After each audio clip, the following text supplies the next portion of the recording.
அத்தியாயம் 1. என்ன மதன், இவ்வளவு சீக்கிரம் வந்துட்ட? காரியம் முடிஞ்சிருச்சு ரவி. இந்த வாட்ச் ஒன்று தான் என்கிட்ட இருக்கிறதுலே மதிப்பான பொருள். அப்புறம் அலமாரியில் 3வது தட்டில் நியூஸ் பேப்பர் கடியில் 40 ரூபா வச்சுருக்கேன். நீயே எடுத்துக்கோ. இரு, போகிறதுக்கு முன்னாடி ஒரு தடவை இந்த ரூமை நல்லா பார்த்துக்கிறேன். டேய் இருடா, என்ன பேசுகிற? எங்கே போகிற? ஸ்டேஷனுக்கு போகிறேன் ரவி, போலீஸ் ஸ்டேஷன். எதுக்கு? சரண்டர். என்னடா உளர்ற? சரண்டர் ஆகிறதுக்கு நீ என்ன தப்பு செஞ்ச? கொலை, இப்போதான் 40 நிமிஷத்துக்கு முன்னாடி. மதன், இங்க பாரு, என்ன நேரா பாரு. எங்க சொல்லு. ஆமா ரவி, விளையாட்டு இல்ல. கீதாவை கொலை செஞ்சுட்டு நேரா வரேன். ரத்த கத்தி பாக்குறியா? மை காட், நீ நிஜமா தான் சொல்றியா? 200% நிஜம். இதோ பாத்தியா கத்தி? இதுதான் கீதாவோட ரத்தம். ஒரே ஒரு தடவை தான் குத்தினே ரவி, உடனே சாஞ்சிட்டா. கத்திய கர்ச்சிப்ல சுத்திக்கிட்டு புறப்பட்டு வந்துட்டேன். இப்ப நேரா போலீஸ் ஸ்டேஷன் போய். முட்டாள், எதுக்காகடா நீ சரண்டர் ஆகணும்? ஆமா ரவி, நான் தீர்மானிச்சுட்டேன். இந்த குற்றம் வாழ்க்கை பூரா என்ன வதைக்கும், ஒவ்வொரு நிமிஷமும் நெருடும். மதன், நீ செஞ்சது குற்றம் இல்ல, களையெடுப்பு. காதல்னு உனக்கு தப்பு தப்பா அர்த்தம் கற்பிச்ச ஒரு திமிர் பிடிச்ச சுயநல காரியத்தான் நீ இந்த சமூகத்துல இருந்து விலக்கி இருக்க. கரைஞ்சு போனது தென்றல் இல்ல, நச்சுக்காத்து. நீ மண்ணள்ளி போட்டு மூடினது குடிதண்ணி கிணறு இல்ல, கொசு மிதக்கிற சாக்கடைய. சொல்லப்போனா நீ செஞ்ச காரியத்துக்காக கொஞ்சம் சந்தோஷப்பட்டுக்கோ, கவலைய விடு. இல்ல ரவி, நான் போலீஸ்கிட்ட அறிவு கட்டத்தனமா பேசாத. உனக்கு வாழ்க்கை இனிமேதாண்டா ஆரம்பம். இப்பவே கருகி போறேன்னு சொல்லாத. நீ செஞ்சது சட்டத்துக்கு தான் குற்றம், எனக்கு நியாயமாப்படுது. இங்க பாரு, முதல் காரியமா இந்த கர்ச்சிப்பை எரிச்சிடு. ரவி, நான் என்ன சொல்றேன்னா, எதுவும் சொல்லாத. இந்த கத்தியை கொண்டு போய் கூவத்துல வீசிடு. நீயும் கீதாவும் காதலிச்சதுக்கு எந்த விதமான சாட்சியும் இல்லையே. இல்ல. உன் லெட்டர் எதுவும் அவ வீட்டில் இருக்கா? இல்ல, எல்லாத்தையும் எரிச்சிட்டா. உன் போட்டோ எதுவும் கொடுத்துருக்கியா? இல்ல. உங்க 2 பேரையும் சேர்த்து யாராவது பார்த்துருக்காங்களா? எவ்வளவோ 1000 பேர் பார்த்துருக்காங்க. அதில்ல, உனக்கோ கீதாவுக்கோ அறிமுகமானவங்க யாராவது? இல்லை. இப்போ நீங்கள் 2 பேரும் கடற்கரைக்கு போனது யாருக்காவது தெரியுமா? தெரியும். யாருக்கு? உனக்கு. என்ன தவிர வேற யாருக்கும் தெரியாது. விடு, கவலையை விடு மதன். இந்த சம்பவத்தை உடனே மறந்துடு. நான் சொன்னபடி கத்தியையும் கர்ச்சிப்பையும் டிஸ்போஸ் செஞ்சுடு. மதன், ஏய் மதன், என் முகத்தை பாருடா. எதுக்காக இப்போ கண் கலங்குற? உனக்கே தெரியும் ரவி, கீதாவை நான் எப்படியெல்லாம் நேசித்தேன். அவளை நானே என் கையாலேயே. மதன், இப்போ கூட நீ கீதா மேல கோபமா பேசல. அவளை தீர்க்க வேண்டிய சந்தர்ப்பம் அமைஞ்சு போச்சேன்னு கவலைப்படுறப்பாரு. அங்கதாண்டா நீ உன்னத மனுஷன். ரவி ரவி, நான் தப்பு செஞ்சிட்டேன் ரவி. என்ன? உனக்கு தெரிஞ்சது அவ்வளவுதான். சரிதான் போடி. இனிமே ஜென்மத்துக்கும் என்னை சந்திக்காத. உனக்கும் எனக்கும் எந்த உறவும் ஒட்டுதலும் கிடையாதுன்னு திட்டி அனுப்பியிருக்கலாமோன்னு நினைக்கிறேன். கொலைங்கிறது அதிகப்படியான ரியாக்ஷன் ரவி. பிறக்கிறப்பவே என்னோட இத்தனாவது வயசுல இந்த இடத்துல இன்னாரா கொலை செய்வேன்னு சபதம் எடுத்துக்கிட்டா பிறந்த? நீ செயல்பட்டது உணர்ச்சி பூர்வமான வெளிப்பாடு. இப்போ வேகம் அடங்கி விவேகம் தலையெடுக்கிறப்போ சிந்திக்கிற. நடந்தது நடந்து போச்சு, லீவ் இட். சுலபம் இல்லை ரவி, இப்போவே உறுத்த ஆரம்பிச்சிடுச்சே. எப்படி மறக்க முடியும்? எப்படியெல்லாம் நேசிச்சேன். எத்தனை சந்திப்புகள், எத்தனை சம்பவங்கள். அவ என்னை அலட்சியப்படுத்தல ரவி. என்னை நேசிச்சது பொய் இல்லை, உண்மை. அதை மீறி சொந்த பாதுகாப்பும் பணத்தாசையும் கொஞ்சம் அவளை தைரியமா செயல்பட விடாம கோலையாக்கிடுச்சு. என்ன மதன், மனசை போட்டு பிராண்டிக்கிற? அந்த பணத்திமிருக்கு தான் நீ பாடம் கற்பிச்சிருக்க. வேரோட பிடுங்கிட்டேனே ரவி. மாணவன் தப்பு செஞ்சா டீச்சர் காதை திருகிறது நியாயம், பிரம்பால் அடிக்கிறது நியாயம், கழுத்தையே வெட்டுறது அபத்தம் இல்லையா? நான் கொடுத்தது ரொம்ப அதிகப்படியான தண்டனை ரவி. குத்தணும்னு தயாரா கத்தி வாங்கிட்டு வந்த, கரெக்டா போய் செயலும் படுத்தியாச்சு. இப்ப புலம்புறியே. இந்த யோசனை குத்துறதுக்கு முன்னாடி வரலையா? வந்துச்சு ரவி. ஆனா அதை மீறி நான் லாக்கப்ல வாங்கின உதைகள், கோர்ட்ல நின்று பதில் சொன்ன அவமானம், ஒரு தடவை கூட என்ன பார்க்க அவ வராத அலட்சியம், சாட்சி சொல்ல மறுத்த அவளோட பிடிவாதம், இதெல்லாம் சேர்ந்து என்னோட நிதானத்தை குழி தோண்டி புதைச்சிடுச்சு. ஆத்திரம் தலை வரைக்கும் ஏறிடுச்சு. இப்போ செஞ்சது தப்புன்னு உணர்றேன். சரி, இப்போ என்ன செய்யலாம்னு சொல்ற? என்னை தடுக்காத. நான் போலீஸ்ல சரண்டர் ஆக போறேன். மதன், புத்திசாலித்தனமா நடந்துக்கோ. நான் சொல்றத கேளு. மன்னிச்சுக்கோ ரவி, போலீஸை ஏமாத்திடலாம், என்ன நான் ஏமாத்திக்க முடியாது. நெஞ்சுக்குள்ள ஒரு நெருஞ்சி உட்கார்ந்துக்கிட்டு சதா குத்தும். சொந்த சகோதரன் கூட உதாசீனப்படுத்துகிற இந்த சமூகத்தில் நீ எனக்கு சாப்பாடு கொடுத்த, இடம் கொடுத்த, அன்பை கொடுத்த, எல்லாத்துக்கும் தேங்க்ஸ்ன்னு சொன்னா அந்த வார்த்தைகளில் பலமே இல்லடா ரவி. இருக்கட்டும், நான் போகிறேன். மதன், டேய் ப்ளீஸ், நான் சொல்கிறத சாரி கேட்குறதா இல்லை. அத்தியாயம் 2. எக்ஸ்கியூஸ் மீ சார், இன்ஸ்பெக்டர் இல்லையா? இல்லையே. அட நீயாப்பா, எங்கே வந்த? சப் இன்ஸ்பெக்டரும் இல்லையா? இல்லையே. என்ன விஷயம்? மதன் தானே உன் பேரு? எங்களை கவுத்தியே. எப்போ வருவாங்க? சொல்ல முடியாது. அதே பெசன் நகர்ல அதே கடற்கரையோரமாக ஒரு கொலை. தகவல் வந்து போயிருக்காங்க. உனக்கு என்ன வேணும்? அதான் ஜட்ஜு உன்னை விடுதலை பண்ணிட்டாங்களே. நான் சரண்டர் ஆகிறதுக்காக வந்திருக்கேன். எதுக்கு சரண்டர்? இப்போ இன்ஸ்பெக்டரும் சப் இன்ஸ்பெக்டரும் போயிருக்காங்களே, அந்த கொலையை நான் தான் செஞ்சேன். பேரு கீதா. என்னது? ஆமாம், கொலை செஞ்ச கத்தியை எடுத்துக்கிட்டு வந்திருக்கேன். பார்க்குறீங்களா? இந்தாங்க.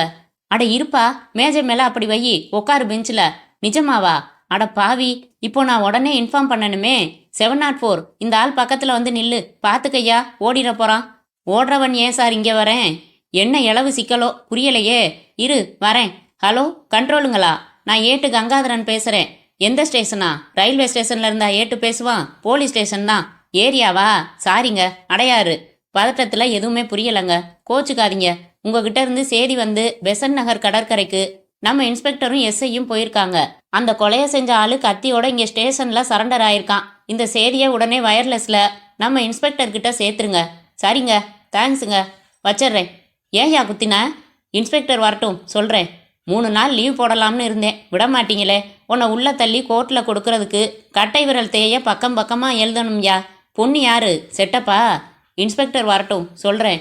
இப்படி சரண்டர் ஆனால் தண்டனை கிடையாதுன்னு யாராச்சும் உங்ககிட்ட சொன்னாங்களா? தூக்குன்னா தூக்கு தான். ஏன்யா அனாவசியமாக கொண்டுட்டு இப்படி அல்பாயுசில் போக துடிக்கிற? இன்ஸ்பெக்டர் இதோ வந்துட்டாருப்பா. நான் இப்படியெல்லாம் கேட்டேன்னு எதுவும் சொல்லி வச்சிடாத.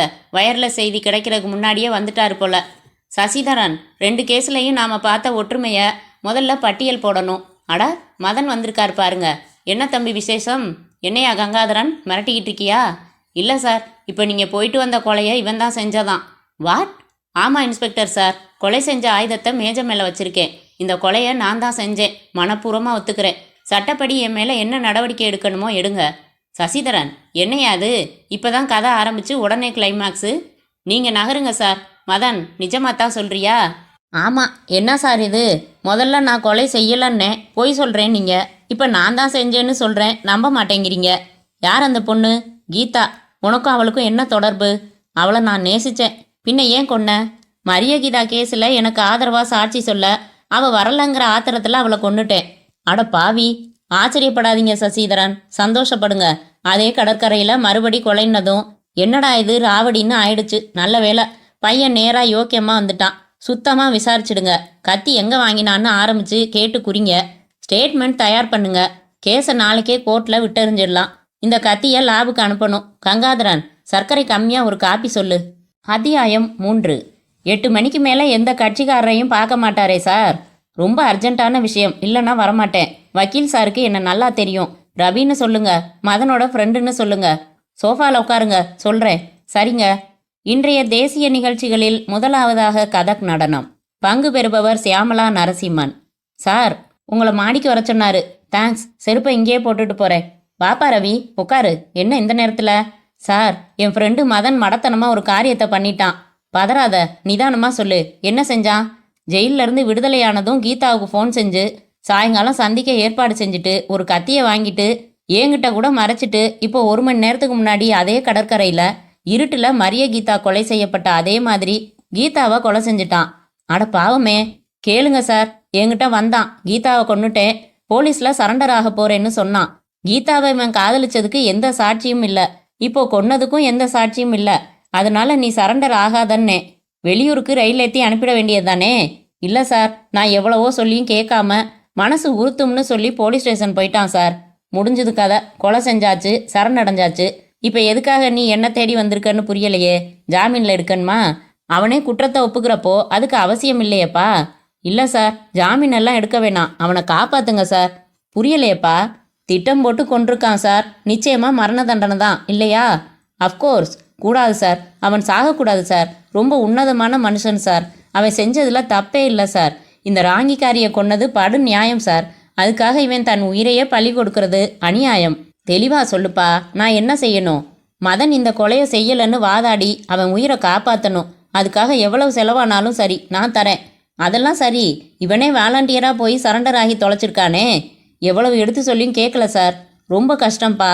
ஆமாம், எதால் கொலை செஞ்சான்? கத்தியால். அந்த கத்தியை என்ன செஞ்சான்? ஒரு கர்ச்சீப்பில் சுற்றி எடுத்துக்கிட்டு ஸ்டேஷனுக்கு போயிட்டான். போச்சுடா ரவி, இப்போ நீ அவனை மரண தண்டனையிலேருந்து காப்பாற்ற துடிக்கிற அதானே? ஆமாம் சார். அந்த துடிப்பு மதனுக்கு இருக்கா? இல்லை சார், நான் செஞ்சது தப்பு, அதுக்கான தண்டனையை நான் அடையணும், அதுக்காகத்தான் சரண்டர் ஆகிறேன்னு சொல்லிட்டான் சார். மதனோட ஒத்துழைப்பு இல்லாமல் எப்படிப்பா அவனை காப்பாற்ற முடியும்? அது எனக்கு புரியலை சார். ஆனால் எனக்காக நீங்கள் அவன் கேஸை எடுத்துக்கணும் சார். அவனை எப்படியாச்சும் காப்பாத்திருங்க சார். இந்த மாதிரி ஒரு கேஸை நான் முதல் தடவையாக ஹேண்டில் பண்ணுறேன். குற்றவாளி தன் குற்றத்தை சாட்சியத்தோடு ஒத்துக்கிறான். அதையும் மீறி அவன் குற்றத்தை செய்யலைன்னு எப்படி நிரூபிக்கிறது? சார் யோசிங்க சார். மனசாட்சி அது இதுன்னு ஒரு வேகத்தில் அவன் போய் சரண்டர் ஆகிட்டான். ஆனால் அவன் வாழ்க்கையே போயிடும் சார். 27 வயசு சாகிற வயசா சார்? சாதிக்கிற வயசு. எல்லாம் சரி, அவனை போலீஸ் ஸ்டேஷனுக்கு போகிறதுக்கு முன்னாடி இங்கே கூட்டிகிட்டு வந்திருக்கலாம் நீ. எனக்கு புரியாமல் போச்சு சார். இருப்பா, ஸ்டேஷனுக்கு போகிறதா சொன்னான், போயிட்டாங்கிறது தெரியுமா? தெரியாது சார். தெரிஞ்சுக்கலாமா? அடையாறு ஸ்டேஷன் தானே? ஆமாம் சார். ஹலோ, லாயர் கோபாலகிருஷ்ணன் பேசுகிறேன். யார் பேசுகிறது? எஸ்ஐ சசிதரன் பேசுகிறேன் சார். என்ன சார், அதே பெசன் நகரில் இன்னொரு மர்டர்னு கேள்விப்பட்டேன். எப்படி தெரியும் சார் உங்களுக்கு? எப்படியோ தெரியும். மரியகீதா மர்டரும் இதுவும் ஒன்றா தெரியுதா சார்? நோ, இது வேற கேஸ், அது வேற கேஸ். உங்கள் கிளையண்ட் மதன் தான் இந்த கொலையை செஞ்சது. நேராக இங்கே வந்து சரண் அடைஞ்சிட்டான். We have started preparing the case. I see. அப்போ நானும் ஸ்டார்ட் பண்ணி ஆகணும். என்ன சார் சொல்கிறீங்க? மதனுக்காக மறுபடி டிஃபெண்ட் பண்ணலாமான்னு ஒரு யோசனை. என்ன சார் ஜோக் அடிக்கிறீங்க? மதன் இங்கே லாக்கப்பில் இருக்கான். சுத்தமாக வாக்குமூலம் தர தயாராக இருக்கான். வெப்பன் இங்கே இருக்குது. மோட்டிவ்லேருந்து எல்லாம் கச்சிதமாக இருக்குது. எதுக்காக தண்டமாக நீங்கள் தலையிடுறீங்க? Sub inspector, mind your words. எது தண்டம் எது உபயோகம்னு எனக்கு தெரியும். I have decided. நாளைக்கு பெயில் மூவ் பண்ணுறேன். ஒரு தடவை உங்ககிட்ட வலிஞ்சோம், அதுக்காக இந்த தடவையும் வலிவோம்னு எதிர்பார்க்காதீங்க. என்ன நோக்கத்தில் நீங்கள் இதில் இறங்குறீங்கன்னு எனக்கு புரியலை. எனிஹவ், நீங்கள் தோற்க போகிறதுக்கு என்னோட அட்வான்ஸ் அனுதாபங்கள். Good night. தேங்க்யூ. ரவி, நீ சொன்னதும் கொஞ்சம் சூடு பிடிச்சது. எஸ்ஐ முழுசுமாக பற்ற வச்சுட்டாரு. பார்த்துடுவோமே ஒரு கை. என்ன? ரொம்ப நன்றி சார். நான் புறப்படுறேன். நல்ல கதை. உக்காரியா? எவ்வளவு தகவல்கள் எனக்கு தேவைப்படுது? அதெல்லாம் எவன் சொல்வான்? என்ன தகவல் சார் வேணும்? வரிசையாக கேட்குறேன். நல்லா நினைவுபடுத்தி சொல்லணும். சரி சார். மதன் ஜெயிலிருந்து விடுதலையானதும் எத்தனை மணிக்கு ரூமுக்கு வந்தான்? காலையில் 10:30 மணிக்கு. நீ மட்டும் வக்கீல் அமர்த்தி செலவு செய்யலைன்னா என்ன ஆகிறதுன்னா? உன் கீதா சாட்சி சொல்லியிருந்தா கேஸ் எப்போவோ முடிஞ்சிருக்கும்னே. அதுக்கு கீதா செஞ்சதை நியாயப்படுத்தி பேசினான். அவளோட சூழ்நிலை அப்படின்னு சொன்னான். நான் மறுபடி சீண்டினேன். என்ன சூடாக்காதடா. நான் வெளியில் வந்ததுமே ஃபோன் செஞ்சு பேசினேன். ஃபோன்லேயே அழுதா. நாங்கள் அதே இடத்துல இன்னைக்கு ஈவினிங் சந்திக்க போகிறோம். உன் புது டிஷர்ட் கொடுன்னா. வெயிட், அப்போ கொலை செய்ய போனப்போ உன்னோட சட்டையை தான் போட்டுட்டு போனானா? ஆமாம் சார். கத்தியை சுற்றி எடுத்துகிட்டு வந்தான்னு சொன்னியே, உன் கர்ச்சிப்பில் தானா? ஆமாம், என் கர்ச்சிப் தான் வாங்கிக்கிட்டான். அப்படியே அதே டிஷர்ட்டோட அதே கர்ச்சிப்போட தான் போலீஸ் ஸ்டேஷன் போனானா? ஆமாம் சார். அந்த சட்டையை சலவைக்கு போட்டிருக்கியா இல்லையா?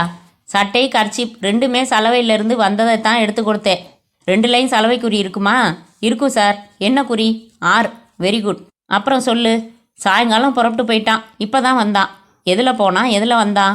போனது பஸ்ஸில், வந்தது ஆட்டோவில். காலையில் ஜெயிலேருந்து வந்ததும் உன் ரூமுக்கு வந்ததை யாராச்சும் பார்த்தாங்களா? லாட்ஜ் மேனேஜர் பார்த்தாரு. என்னப்பா ரிலீஸ் பண்ணிட்டாங்களான்னு கேட்டார். அப்புறம் ரூமுக்கு டீ கொண்டு வந்த பையன் கூட நல்ல வேளை உங்களை விட்டுட்டாங்களா சார்னு சந்தோஷப்பட்டான். இப்போ சாயங்காலம் இவன் போனதையோ ஆட்டோவில் வந்து இறங்குனதையோ யாராச்சும் பார்த்தாங்களா? வாய்ப்பில்லை சார். மேனேஜர் 6 மணியோட வீட்டுக்கு போயிடுவார். எல்லாமே மாத வாடகை ரூம்கள். யாரும் பார்க்கலன்னு தான் நினைக்கிறேன். Very good. புறப்படுவோமா? நேராக ஸ்டேஷனுக்கு போகலாம். மதனை சந்திக்கலாம். நான் கொலை செய்யலைன்னு சொல்லுடான்னு சொல்லி பார்ப்போம். இல்லை, நான் ஹரிச்சந்திரனோட அண்ணன் பிள்ளையாக்கும்னு பிடிவாதம் பிடிச்சா ஒரே ஒரு வரம் நீ கேட்கணும்ப்பா ரவி. வரமா? ஆமாம். உன் இஷ்டத்துக்கு நீ எப்படி வேணும்னாலும் போலீஸில் வாக்குமூலம் கொடு. எந்த சந்தர்ப்பத்திலையும் என் பேரை சொல்லாத. ஜெயிலிருந்து வந்தேன், அங்கே எங்கே சுற்றிட்டு கடற்கரைக்கு போய் கொன்னுட்டு நேராக ஸ்டேஷனுக்கு வந்துட்டேன்னு சொல்ல சொல்லு. ஏன்னு கேட்டால் என் ரூமுக்கு வந்ததை கொலை செஞ்சுட்டு மறுபடி வந்ததை சொன்னால் கோர்ட்டில் என்னை விசாரிப்பாங்க. அதை நான் விரும்பலன்னு சொல்லு. புரியுதா? இதை ஸ்ட்ராங்காக சொல்லிடு. மற்றதை நான் பார்த்துக்கிறேன். சரி சார். அத்தியாயம் 4. மிஸ்டர் ப்ராசிக்யூட்டர், வழக்க முதல்ல சுருக்கமாக சொல்லிடுங்க. S your honour. மதன் இந்த கோர்ட்டுக்கு அறிமுகமானவர். மரியகீதா கொலை வழக்கில் குற்றம் சுமத்தப்பட்டவர். போதுமான ஆதாரங்கள் இல்லாத காரணத்தால விடுதலை செய்யப்பட்டவர். இவரின் காதலி கீதா நாராயணசாமி என்னும் பிரபல தொழிலதிபரின் ஒரே மகள். மரியகீதா கொலை வழக்கில் சம்பவ இடத்தில் தன் காதலி கீதாவுடன் இருந்ததாக மதன் கூறினார். அதை நிரூபிக்க கீதாவை ஒரு சாட்சியாக சேர்க்க டிஃபென்ஸ் தரப்பு வக்கீல் கோபாலகிருஷ்ணன் முயன்றபோது அந்த பெண் சாட்சி சொல்ல வர மறுத்தாள். காதலியை உதாசீனப்படுத்திவிட்ட கீதாவின் மேல் ஆத்திரம் கொண்டார் மதன். கோர்ட் அவரை விடுதலை செய்தவுடன் நேராக சென்று கீதாவுக்கு போன் செய்து மாலையில் பெசன் நகர் கடற்கரைக்கு வரச் சொல்லி அழைப்பு விடுத்துவிட்டு ஒரு கத்தியை விலைக்கு வாங்கி கொண்டார். மாலையில் சொன்னபடி கடற்கரைக்கு சென்று நன்கு இருட்டின பிறகு வாங்கி சென்ற கத்தியால் கீதாவின் நெஞ்சில் குத்தி கொலை செய்துவிட்டு நேராக அடையாறு போலீஸ் ஸ்டேஷனுக்கு வந்து சரணடைந்து விட்டார். நடந்த சம்பவத்தையும் கொலைக்கான காரணத்தையும் செய்த விதத்தையும் மதனே மனப்பூர்வமாக ஒப்புக்கொண்டு வாக்குமூலம் கொடுத்துள்ளதை தாங்கள் பார்வையிட்டீர்கள். இந்த குற்றத்தை சாட்சியங்கள் மூலம் நிரூபிக்க அனுமதி அளிக்குமாறு கனம் நீதிபதி அவர்களை கேட்டுக்கொள்கிறேன். என்ன மிஸ்டர் கோபாலகிருஷ்ணன், டிஃபெண்ட் பண்றதுன்னு உறுதியா இருக்கீங்களா? Yes your honour, please permit me. Madan ஒரு அப்பாவி. இந்த குற்றத்தை அவர் செய்யவில்லை. வாக்குமூலத்தில் முரண்பாடுகள் இருக்கின்றது. Okay, let us start the case with the accused. இந்த புஸ்தகத்துல கை வைங்க. சொல்லுங்க. நான் சொல்வதெல்லாம் உண்மை. சொல்வதெல்லாம் உண்மை. Prosecutor may establish his case now. Thank you your honour. உன் பேர் என்னப்பா? எஸ் மதன். போலீஸ் ஸ்டேஷன்ல நீ கொடுத்திருக்கிற வாக்குமூலம் உண்மைதானா? உண்மைதான். பாரு, இந்த கையெழுத்து உன்னோட தானே? ஆமா, நான் தான் எழுதினேன். இப்படி எழுத சொல்லி யாரும் வற்புறுத்தினாங்களா? இல்ல, நானே சுயமா எழுதினேன். கீதா யாரு? என்னோட காதலி. எத்தனை நாளா? 6 மாசமா. நீ மட்டும் அவளை காதலிச்சியா? இல்ல, அவளும் என்னை நேசிச்சா. மரிய கீதா கொலை சம்பவத்தப்போ நீயும் உன் காதலியும் கடற்கரையில இருந்தீங்களா? ஆமா. அதை கோர்ட்ல சாட்சி சொல்ல வரலையாவ? ஆமா. அதுல உனக்கு ஆத்திரமா? தாங்க முடியாத ஆத்திரம். கொலை செய்யறதுன்னு தீர்மானிச்சியா? ஆமா. விடுதலையானது என்ன செஞ்ச? ஒரு ஜவுளி கடையில இருந்து ஃபோன் செஞ்சேன். யாருக்கு? கீதாவுக்கு. என்ன சொன்ன? என்ன ஞாபகம் இருக்கான்னு கேட்டேன். என்னை மன்னிச்சிடுங்க, தினம் உங்களைத்தான் நினைச்சேன்னா. இன்னைக்கு சாயங்காலம் அதே இடத்துல சந்திக்கலாம்னு சொன்னேன். கண்டிப்பா வரேன்னா. அப்புறம் என்ன செஞ்ச? பக்கத்துல இருந்த ஒரு கத்தி கடையில ஒரு கத்தி வாங்கினேன். அதோ மேஜை மேல இருக்கிற அதே கத்தி தானா? ஆமா. அப்புறம் என்ன செஞ்ச? சாயங்காலம் கடற்கரைக்கு போயிட்டேன் கத்தியோட. சொன்னபடி கீதா வந்தா.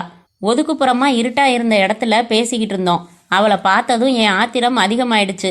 கத்தியை எடுத்து குத்திட்டேன். இருப்பா. குத்தினப்போ சட்டை போட்டிருந்தியா? இல்ல, கலட்டி தனியா வச்சுட்டேன். ஏன்? ரத்தம் தெரிச்சிடக்கூடாதுன்னு. அப்படியும் 2-3 துளி தெரிச்சிடுச்சு. சரி, அப்புறம் என்ன செஞ்ச? கத்திய கர்ச்சிப்ல சுத்திக்கிட்டு நேரா அடையாறு ஸ்டேஷன் வந்துட்டேன். சரண்டர் ஆகிட்டேன். ஸ்டேஷன்ல என்ன செஞ்சாங்க? கத்திய லேபுக்கு அனுப்பிட்டு என்கிட்ட விவரங்கள் கேட்டுக்கிட்டு லாக்அப்ல வச்சுட்டாங்க. மறுநாள் நான் சொன்னதை எழுத்து மூலமா எழுதி தர சொன்னாங்க. கீதாவை நீதான் கொலை செஞ்சேன்னு ஒத்துக்கிறியா? ஒத்துக்கிறேன் sir. That's all your honour. Defence counsel may take him. Thank you your honour. Madan, நான் கேட்குற கேள்விக்கெல்லாம் தைரியமா பதில் சொல்லுங்க. எதுக்கும் யாருக்கும் பயப்பட வேணாம். இந்த மாதிரி வாக்குமூலம் கொடுக்க சொல்லி போலீஸ்ல உங்களை மிரட்டினாங்களா? இல்ல சார். அப்படியா? சரி, சொல்லுவதெல்லாம் உண்மைன்னு சத்தியப்பிரமாணம் எடுத்துக்கிட்டீங்க நீங்க. அதனால நீங்க சொன்னதை பூராவும் உண்மையா எடுத்துக்கலாமா? உண்மைதான் பேசினேன். இந்த மாதிரி பிரமாணம் எடுத்துக்கிட்டு மரிய கீதா வழக்கிலையும் பதில்கள் சொன்னீங்க. அப்பவும் உண்மைகளைத்தானே சொன்னீங்க. Objection your honour. நடப்பது கீதா கொலை வழக்கு. மரிய கீதா வழக்கில் சொன்ன பதில்களை பற்றி இப்போ பேசுறது not relevant I think. No your honour. Maria Geetha வழக்குக்கும் இந்த வழக்குக்கும் நேரடியான தொடர்பு இருக்கு. ரெண்டுலையும் அக்யூஸ்ட் இந்த மதன். இவரோட வாக்குமூலத்துல முரண்பாடுகள் இருக்கிறத சுட்டிக்காட்ட வேண்டியது என் கடமை. அப்படின்னா அப்ஜெக்ட் பண்ணாதீங்க ப்ராசிக்யூட்டர். கேட்கட்டும், விடுங்க. சொல்லுப்பா. அப்போவும் உண்மைதானே பேசின? ஆமா சார். ஒரு நிமிஷம். அந்த கேஸில் நீ பேசின பதில்கள் டைப் செய்யப்பட்ட காப்பி இதோ இருக்கு. கொஞ்சம் படிக்கிறேன், கேளு. நான் தான் கேள்வி கேட்டது, நீ தான் பதில் சொன்னது. மதன், ஸ்டேஷன்ல உங்களை பெல்ட்டால அடிச்சாங்களா? ஆமா சார். மரிய கீதாவை கொலை செஞ்சதை ஒப்புக்க சொல்லி வற்புறுத்தினாங்களா? ஆமா சார். நீங்க யாரையாச்சும் காதலிச்சிருக்கீங்களா? இல்லவே இல்லை. அன்னைக்கு கோயிலுக்கு தனியா தானே போனீங்க? தனியா தான் போனேன். Your honour, please note this. போன வழக்கில் அப்படி சொன்னாரு. இந்த வழக்கில் தன் காதலி கீதாவோட போனதா சொல்றாரு. தான் யாரையுமே காதலிச்சதில்லைன்னு சொன்ன அதே நபர் கீதாவை காதலிச்சதா சொல்றாரு. இதுல எது உண்மை? காதலிக்கலை என்பதுதான் உண்மை. காதலிச்சேன்னு சொல்றது பொய். போலீஸ் தரப்புல மதன் கீதாவை காதலிச்சதுக்கான நிரூபணமா ஏதாவது ஆதாரங்கள் சமர்ப்பிச்சிருக்காங்களான்னு நான் தெரிஞ்சுக்க விரும்புறேன். No your honour. மதனே தன் காதலை ஒப்புக்கொள்றார். ஒப்புக்கொள்ள வைக்கப்பட்டிருக்கிறார் என்பதுதான் என் வாதம். மதன், ஜவுளி கடையில இருந்து போன் செஞ்சீங்களா? ஆமா. பக்கத்துல கத்தி வாங்குனீங்களா? ஆமா. சாயங்காலம் கடற்கரைக்கு வரதா உங்க சோகால்டு காதலி ஒத்துக்கிட்டாங்களா? ஆமா. அதெப்படி? உங்க ஸ்டேட்மெண்ட் படி உங்களை காப்பாத்துறதுக்காக சாட்சி சொல்ல வராத உங்க காதலி, உங்களை உதாசீனப்படுத்தின உங்க காதலி உங்களை சந்திக்க வர எப்படி ஒத்துக்கிட்டா? இன்னும் என் மேல அவளுக்கு காதல் இருந்ததால ஒப்புக்கிட்டா. யுவர் ஆனர், மரிய கீதா வழக்கில் இதே மனிதனின் டிஃபென்ஸ் லாயராக நான் ஆஜரான காரணத்தினால் சில விஷயங்களை தெளிவுபடுத்த விரும்புகிறேன். கோர்ட்ல தனக்கு காதலியே கிடையாதுன்னு மதன் சொன்னப்புறம் நான் எந்த காதலியை போய் சாட்சி சொல்ல கூப்பிடுவது? நான் சென்று சாட்சி சொல்ல அழைத்ததாகவோ இப்போது கொலை செய்யப்பட்ட கீதா மறுத்ததாகவோ ஒரு சம்பவம் நடைபெறவே இல்லை. ஆதாரங்களே இல்லாமல் இந்த அப்பாவி இளைஞனின் மேல் கேஸை ஜோடித்திருக்கிறது போலீஸ் தரப்பு. மதனின் வாக்குமூலத்தின் முரண்பாட்டை இன்னும் கூட என்னால் வெளிப்படுத்த முடியும். ஏன் மிஸ்டர் மதன், உங்க வாக்குமூலப்படி கீதாவை கொலை செய்யணும்னு திட்டம் போட்டு முடிவெடுத்து தானே கத்தி வாங்குனீங்க? ஆமா. கொலை செஞ்சதும் போலீஸ்ல சரணடையணும்னு முதல்ல தீர்மானிச்சிட்டீங்களா? ஆமா. பின்ன எதுக்கு கொலை செஞ்சப்போ சட்டையை கழட்டி வச்சதா சொன்னீங்க? தப்பிக்க நினைக்கிறவன் தானே சட்டையை கழட்டி வச்சு தற்காப்பு தேடுவான். தப்பிக்கிறதா இல்ல சரணடைகிறதான்னு எனக்கு குழப்பமா இருந்துச்சு.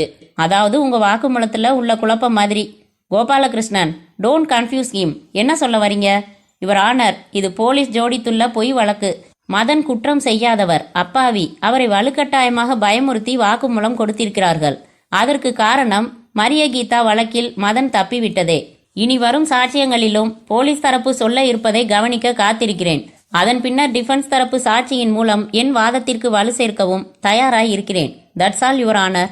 அப்போ ப்ராசிக்யூஷன், உங்க விட்னஸை ஆரம்பிச்சுக்கங்க. சப் இன்ஸ்பெக்டர் தானே உங்க ரேங்க்? ஆமா. பேர் என்ன?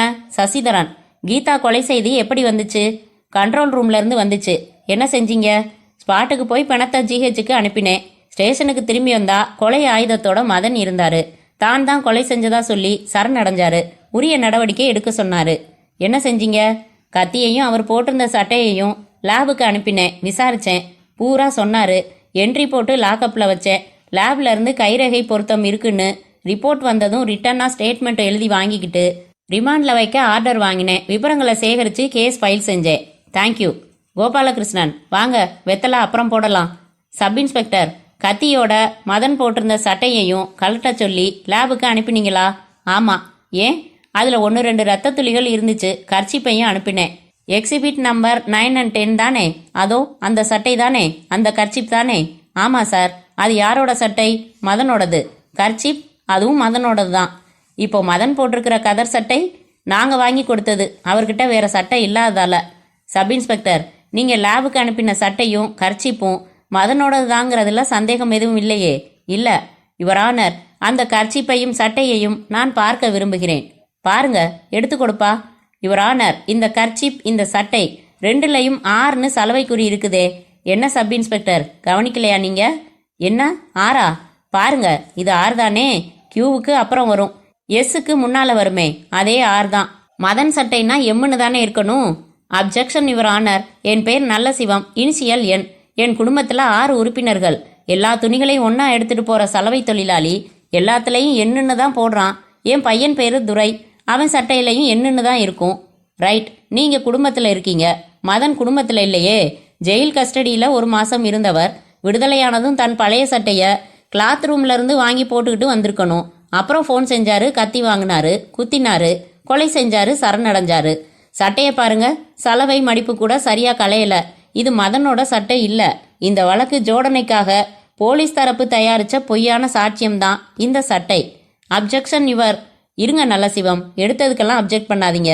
கோபாலகிருஷ்ணன் சொல்றதுல ஒரு பாயிண்ட் தெரியுது. ஏன்பா மதன், அது உன் சட்டை தானா? இல்ல. பாத்தீங்களா, இது யார் சட்டை? தெரியாது. அடப்பாவி, இந்த சட்டையை போட்டுக்கிட்டு தானடா ஸ்டேஷனுக்கு வந்த? சசிதரன், விட்னஸ் கூண்டில் நின்றுக்கிட்டு அக்யூஸ்டை இப்படி மிரட்டுறது தப்பு. ஒழுங்கான விவரங்கள் இல்லாம நீங்க கேஸ் ஃபைல் பண்ணிட்டு இப்போ மீறுறதுல அர்த்தம் இல்ல. கோபாலகிருஷ்ணன், நீங்க கண்டினியூ பண்ணுங்க.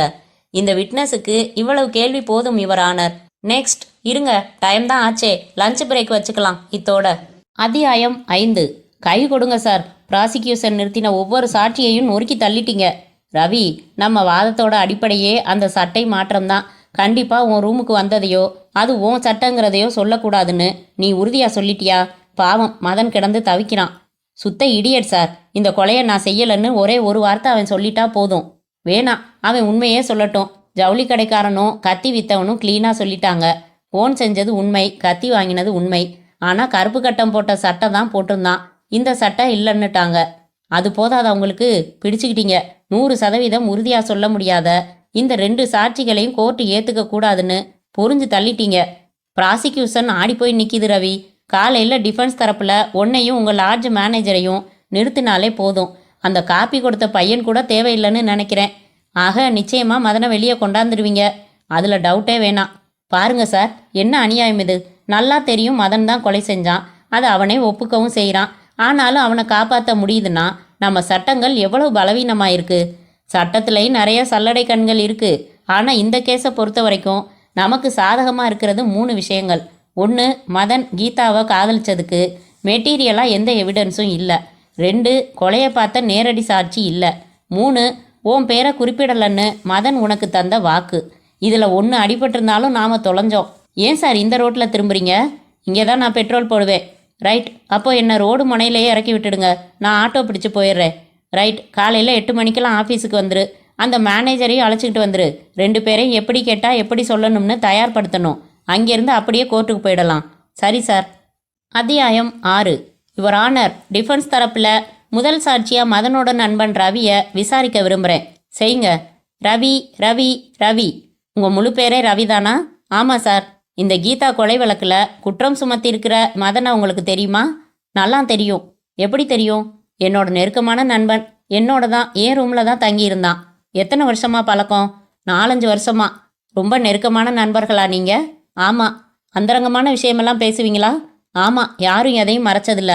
மதன் யாரையாச்சும் காதலிக்கிறதா எப்போவாவது சொல்லியிருக்காரா? இல்லை, சொன்னதில்லை. சரி, அவர் சொல்லாமல் நீங்களா அவரோட நடவடிக்கைகள்லேருந்து அவர் யாரையாச்சும் காதலிக்கிறதா உணர்ந்தீங்களா? இல்லை, மதன் வேலை தான் தேடிக்கிட்டு இருந்தான். ஏன் மிஸ்டர் ரவி, யாரையுமே காதலிக்காத மதன் இந்த கேஸில் கீதாவை தான் காதலிச்சதாகவும் கொலை செஞ்சதாகவும் எதுக்காக சொல்லணும்? அதான் எனக்கும் புரியலை. அவன் மனநிலை பேதலிச்சிருக்கு. யாரோ அவனை செய்யாத குற்றத்தை செஞ்சதா ஒப்புக்க சொல்லி கடுமையாக மிரட்டி இருக்கணும்னு நான் நினைக்கிறேன். Objection your honour.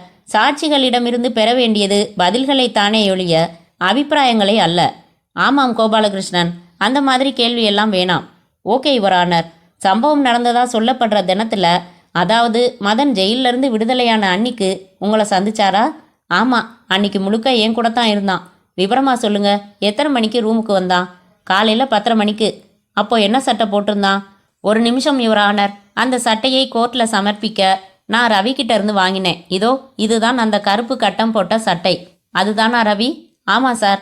மதன் ஜெயிலிருந்து விடுதலையானதும் இந்த சட்டை தான் போட்டிருந்தாரா? ஆமாம். ரைட். மேஜை மேலே ரத்தக்கரையோடு இருக்கிற சட்டை யாரோடது? தெரியல சார். அந்த சட்டையை நான் பார்த்ததில்ல இதுக்கு முன்னாடி. சரி, 10:30 மணிக்கு ரூமுக்கு வந்த மதன் எதுவும் வச்சிருந்தாரா? இல்லை. அவர் ரூமுக்கு வந்ததை வேறு யாராச்சும் பார்த்தாங்களா? எங்கள் லாட்ஜ் மேனேஜர் சிவராமன் பார்த்தாரு. மதன் கூட பேசினாரு. யுவர் ஆனர், மேனேஜர் சிவராமனைத்தான் நான் அடுத்த சாட்சியாக சேர்த்துருக்கேன். ரவி, உங்கள் ரூமுக்கு வந்த மதன் அப்புறம் வெளியில் எங்கேயும் போனாரா? எங்கேயும் போகலை, ரூம்லேயே தான் இருந்தான். எத்தனை மணி வரைக்கும்? 8 மணி வரைக்கும். Note this please. Postmortem report படி கீதா இறந்த நேரம் 7லிருந்து 7:30. சப் இன்ஸ்பெக்டரோட சாட்சியப்படி கண்ட்ரோல் ரூம்ல இருந்து செய்தி வந்தது 7:45. அந்த நேரத்தில் மதன் தன் நண்பரோட ரூம்ல இருந்திருக்காரு. அப்புறம் ரவி, மதன் எப்படி போலீஸ் ஸ்டேஷன் போனா? அதான் புரியல சார். அவனா போயிருக்க முடியாது. 8:15 நான் சாப்பிட புறப்பட்டேன். அவனையும் கூப்பிட்டேன். என்னை சாப்பிட்டுட்டு அவனுக்கு 4 இட்லி மட்டும் பார்சல் வாங்கிட்டு வர சொன்னான். நான் போய் சாப்பிட்டுட்டு பார்சல் வாங்கிட்டு 9 மணிக்கு திரும்பி வந்து பார்த்தா ரூமில் மதன் இல்லை. அடையாறு ஸ்டேஷனுக்கு போய் என் மேலே பொய் கேஸ் போட்டிங்களே, இது நியாயமானு அந்த இன்ஸ்பெக்டரை கேட்கணும்னு காலையில் வந்ததுலேருந்தே சொல்லிக்கிட்டு இருந்தான். ஒருவேளை ஸ்டேஷனுக்கு கோபமாக புறப்பட்டு போயிருப்பானோன்னு நினச்சி நான் அடையாறு ஸ்டேஷனுக்கு வந்து வெளியில இருந்து பார்த்தேன். லாக்கப்புக்குள்ளே மதன் இருந்தான். எனக்கு பகீர்னு ஆயிடுச்சு. உடனே வக்கீல் ஐயா உங்ககிட்ட வந்தேன். யுவர் ஆனர், ரவியின் சாட்சியப்படி பார்க்கும்போது எனது கட்சிக்காரர் மதன் ஒரு ஆத்திரத்தில் நியாயம் கேட்க புறப்பட்டு ஸ்டேஷன் வந்திருக்கிறார். போன வழக்கில் அவர் தப்பித்து விட்ட கோபத்தில் இருந்தவர்கள் கீதா கொலை வழக்கில் மதனை சம்பந்தப்படுத்தி மிரட்டி உதைத்து தங்கள் இஷ்டப்படி வாக்குமூலம் சொல்ல வைத்திருக்கிறார்கள். அதற்கு தகுந்தாற்போல சாட்சியங்களையும் அமைத்திருக்கிறார்கள். அப்ஜெக்ட் செஞ்சுதான் ஆகணும் யுவர் ஆனர். தன் கட்சிக்காரரை தண்டனையிலிருந்து காப்பாற்றுறதுக்காக ஒட்டு மொத்தமாக போலீஸ் டிபார்ட்மெண்ட்டையே அவதூறா பேசுறது கண்ணிய குறைவான செயல். கொலை ஆயுதம் கத்தியில் மதனோட கைரேகை இருக்கிறத ஃபாரன்சிக் லேப் டெக்னீஷியன் சாட்சியத்தில் நிரூபணம் செஞ்சுருக்கோம். அது கூட போலீஸ் செய்த செட்டப்னு அபிப்பிராயப்படுறாரா நண்பர்? வேற வழி இல்லை யுவர் ஆனர். அப்படித்தான் அபிப்பிராயப்பட வேண்டி இருக்கு.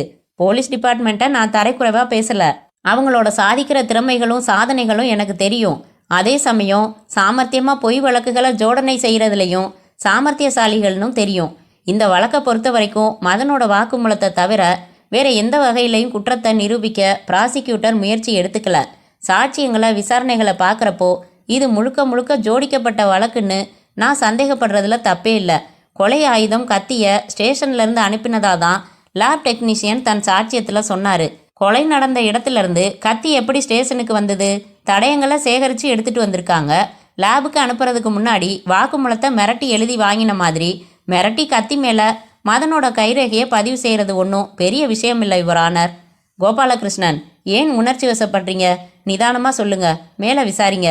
அவ்வளவுதான் யுவர் ஆனர். மதன் ஒப்புக்கொள்றதா சொல்கிற வாக்குமூலத்தையும் கத்தியில் இருக்கிற கைரேகையையும் தவிர வேற எந்த நேரடி சாட்சியும் ப்ராசிக்யூஷன் ப்ரொடியூஸ் செய்யவில்லை.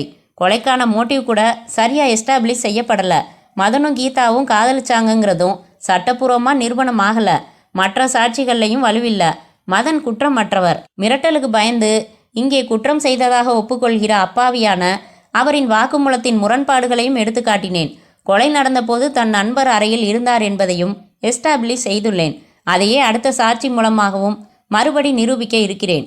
அதன் பிறகு முடிவெடுக்க வேண்டிய உங்களுக்கு ஒரே ஒரு வேண்டுகோள், சரியான ஆதாரங்கள் இல்லாமல் வழக்குகளை விசாரணைக்கு எடுத்துக்கொண்டு நேரத்தை வீணாக்காதீர்கள்.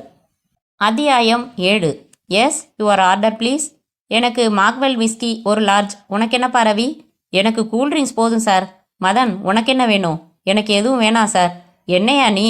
அதான் உன்னை வெளியே கொண்டாந்துட்டேனே, இன்னும் ஏன் உம்முன்னு உட்காந்துருக்க? விஸ்கி சாப்பிடுவியா? சாப்பிடுவான் சார், நான் தான் சாப்பிட மாட்டேன். ரைட், அப்போது 2 லார்ஜ் ஒரு கூல்ட்ரிங்க் கொண்டாப்பா. மதன், ஃப்ரீயா இருடா. தண்டனையிலேருந்து நீ தப்பியாச்சு. தப்பணும்னு நான் விரும்பலையே. அப்படி விரும்பி இருந்தால் சரண்டர் ஆகியிருக்க மாட்டேனே. அட என்னப்பா நீ குழந்தையாட்டம் பேசுகிற? அவன் ஒரு குடும்பத்தையே நெருப்பு வச்சு கொளுத்திட்டு என்கிட்ட வந்திருக்கான்.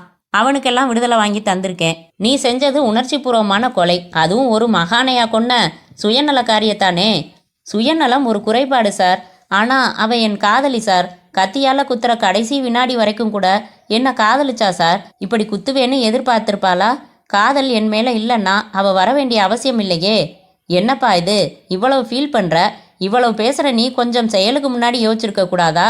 சுயநலம் அவள் குறைபாடுன்னா ஆத்திரம் என் குறைபாடு சார். விவேகமெல்லாம் அடியில் போயிடுச்சு. ஆத்திரம் மட்டும்தான் அந்த நிமிஷம். சரி விடு, ஆனது ஆயிடுச்சு. மனசு குத்துது சார். எனக்கு மரண தண்டனை நியாயம் சார். அதனால தான் கோர்ட்டில் உண்மையையே சொன்னேன். நல்ல வேளை ரவி என்னை சந்தித்து என் பேரை வாக்குமூலத்தில் சொல்லிடாதன்னு சொன்னான்னு அந்த உண்மையையும் சொல்லாமல் இருந்தியே. உண்மையாக சொல்கிறேன், இப்போ கூட எனக்கு உறுத்துது. நான் விடுதலையானது அநியாயம் சார். எனக்கு தண்டனை தேவை சார். இரு, புலம்பாத. இந்த விஸ்கியை குடி, கொஞ்சம் கொதிப்பு அடங்கும். பயங்கரமான நியாயஸ்தனா இருக்கியப்பா. உன்னை வெளியே கொண்டாடுறதுக்கு நாங்கள் எவ்வளவு பொய் கதை திரிக்க வேண்டியதாக போயிடுச்சு இல்லை ரவி? ரொம்ப அற்புதமாக வாதாடினீங்க சார். ஜட்ஜுக்கே இப்படிப்பட்ட வழக்கை எடுத்துக்காதீங்கன்னு சொன்னதும் அசந்துட்டேன் சார். வராந்தால எல்லாரும் உங்களை சரியான திமிர் பிடிச்ச வக்கீல்னு பேசினாங்க. பேசிட்டு போகட்டும். இந்த கேஸில் நான் ஜெயிச்சதுக்கு என் வாதம் மட்டும் காரணம் இல்லை. ப்ராசிக்யூஷன் படு வீக்கு. கத்தியில் கைரேகை இருக்குது. வாலண்டியராக சரண்டர் ஆகி ஸ்டேட்மெண்ட் கொடுத்துட்டான். இது போதும்னு இருந்துட்டாங்க. டீப்பாக ஒர்க் பண்ணலை. அந்த சட்டை விவகாரத்தில் நான் குழப்பம் செஞ்சப்போ அந்த குழப்பத்தையே அட்வான்டேஜாக எடுத்துக்கிட்டு ஆழமாக இறங்கி இருக்கணும். நான் ப்ராசிக்யூட்டராக இருந்தால் அப்படியே பிளேட்டை திருப்பி இருப்பேன். நேரடியாக கொலையை பார்த்ததா அசைக்க முடியாமல் 2 சாட்சியை நிற்க வச்சுருப்பேன். நல்ல சிவத்துக்கு சர்வீஸ் பத்தாது. ரவி, உங்கள் ஃப்ரெண்டை உங்ககிட்ட பத்திரமா ஒப்படைச்சிட்டேன். மதன் இன்னும் நெர்வஸாக இருக்காரு. அவர் மனசை மாற்றுங்க. என்ன சார் எந்திரிச்சிட்டிங்க? ஒரே பெக்கு தான். அதுக்கு மேலன்னா கார் டிரைவ் பண்ண சிரமப்படுவேன். நான் புறப்படுறேன். நீங்கள் கொடுத்தது போக இன்னும் ஒரு 1000 கொடுங்க. காலையில் ஆஃபீஸுக்கு வாங்க. வரேன். Madan, be cheerful. நிறையா இருக்குப்பா உலகத்தில் சாதிக்கிறதுக்கு. மறந்துடு எல்லாத்தையும். மனசை பாய் மாதிரி சுருட்டி வைக்காத. பெட்ஷீட் மாதிரி விரிச்சு வை. சந்தோஷமா இரு. சீயூ. மதன், கொஞ்சமாச்சு சிரியேண்டா. மனசுக்குள்ளே வெந்துக்கிட்டு எப்படிடா சிரிக்கிறது? உயிருக்குயிராக காதலிச்ச கீதாவை நானே கொன்னுட்டேனே. எவ்வளோ பெரிய பாவி நான். இவ்வளவு செலவு பண்ணி என்னை ஏண்டா காப்பாத்துன?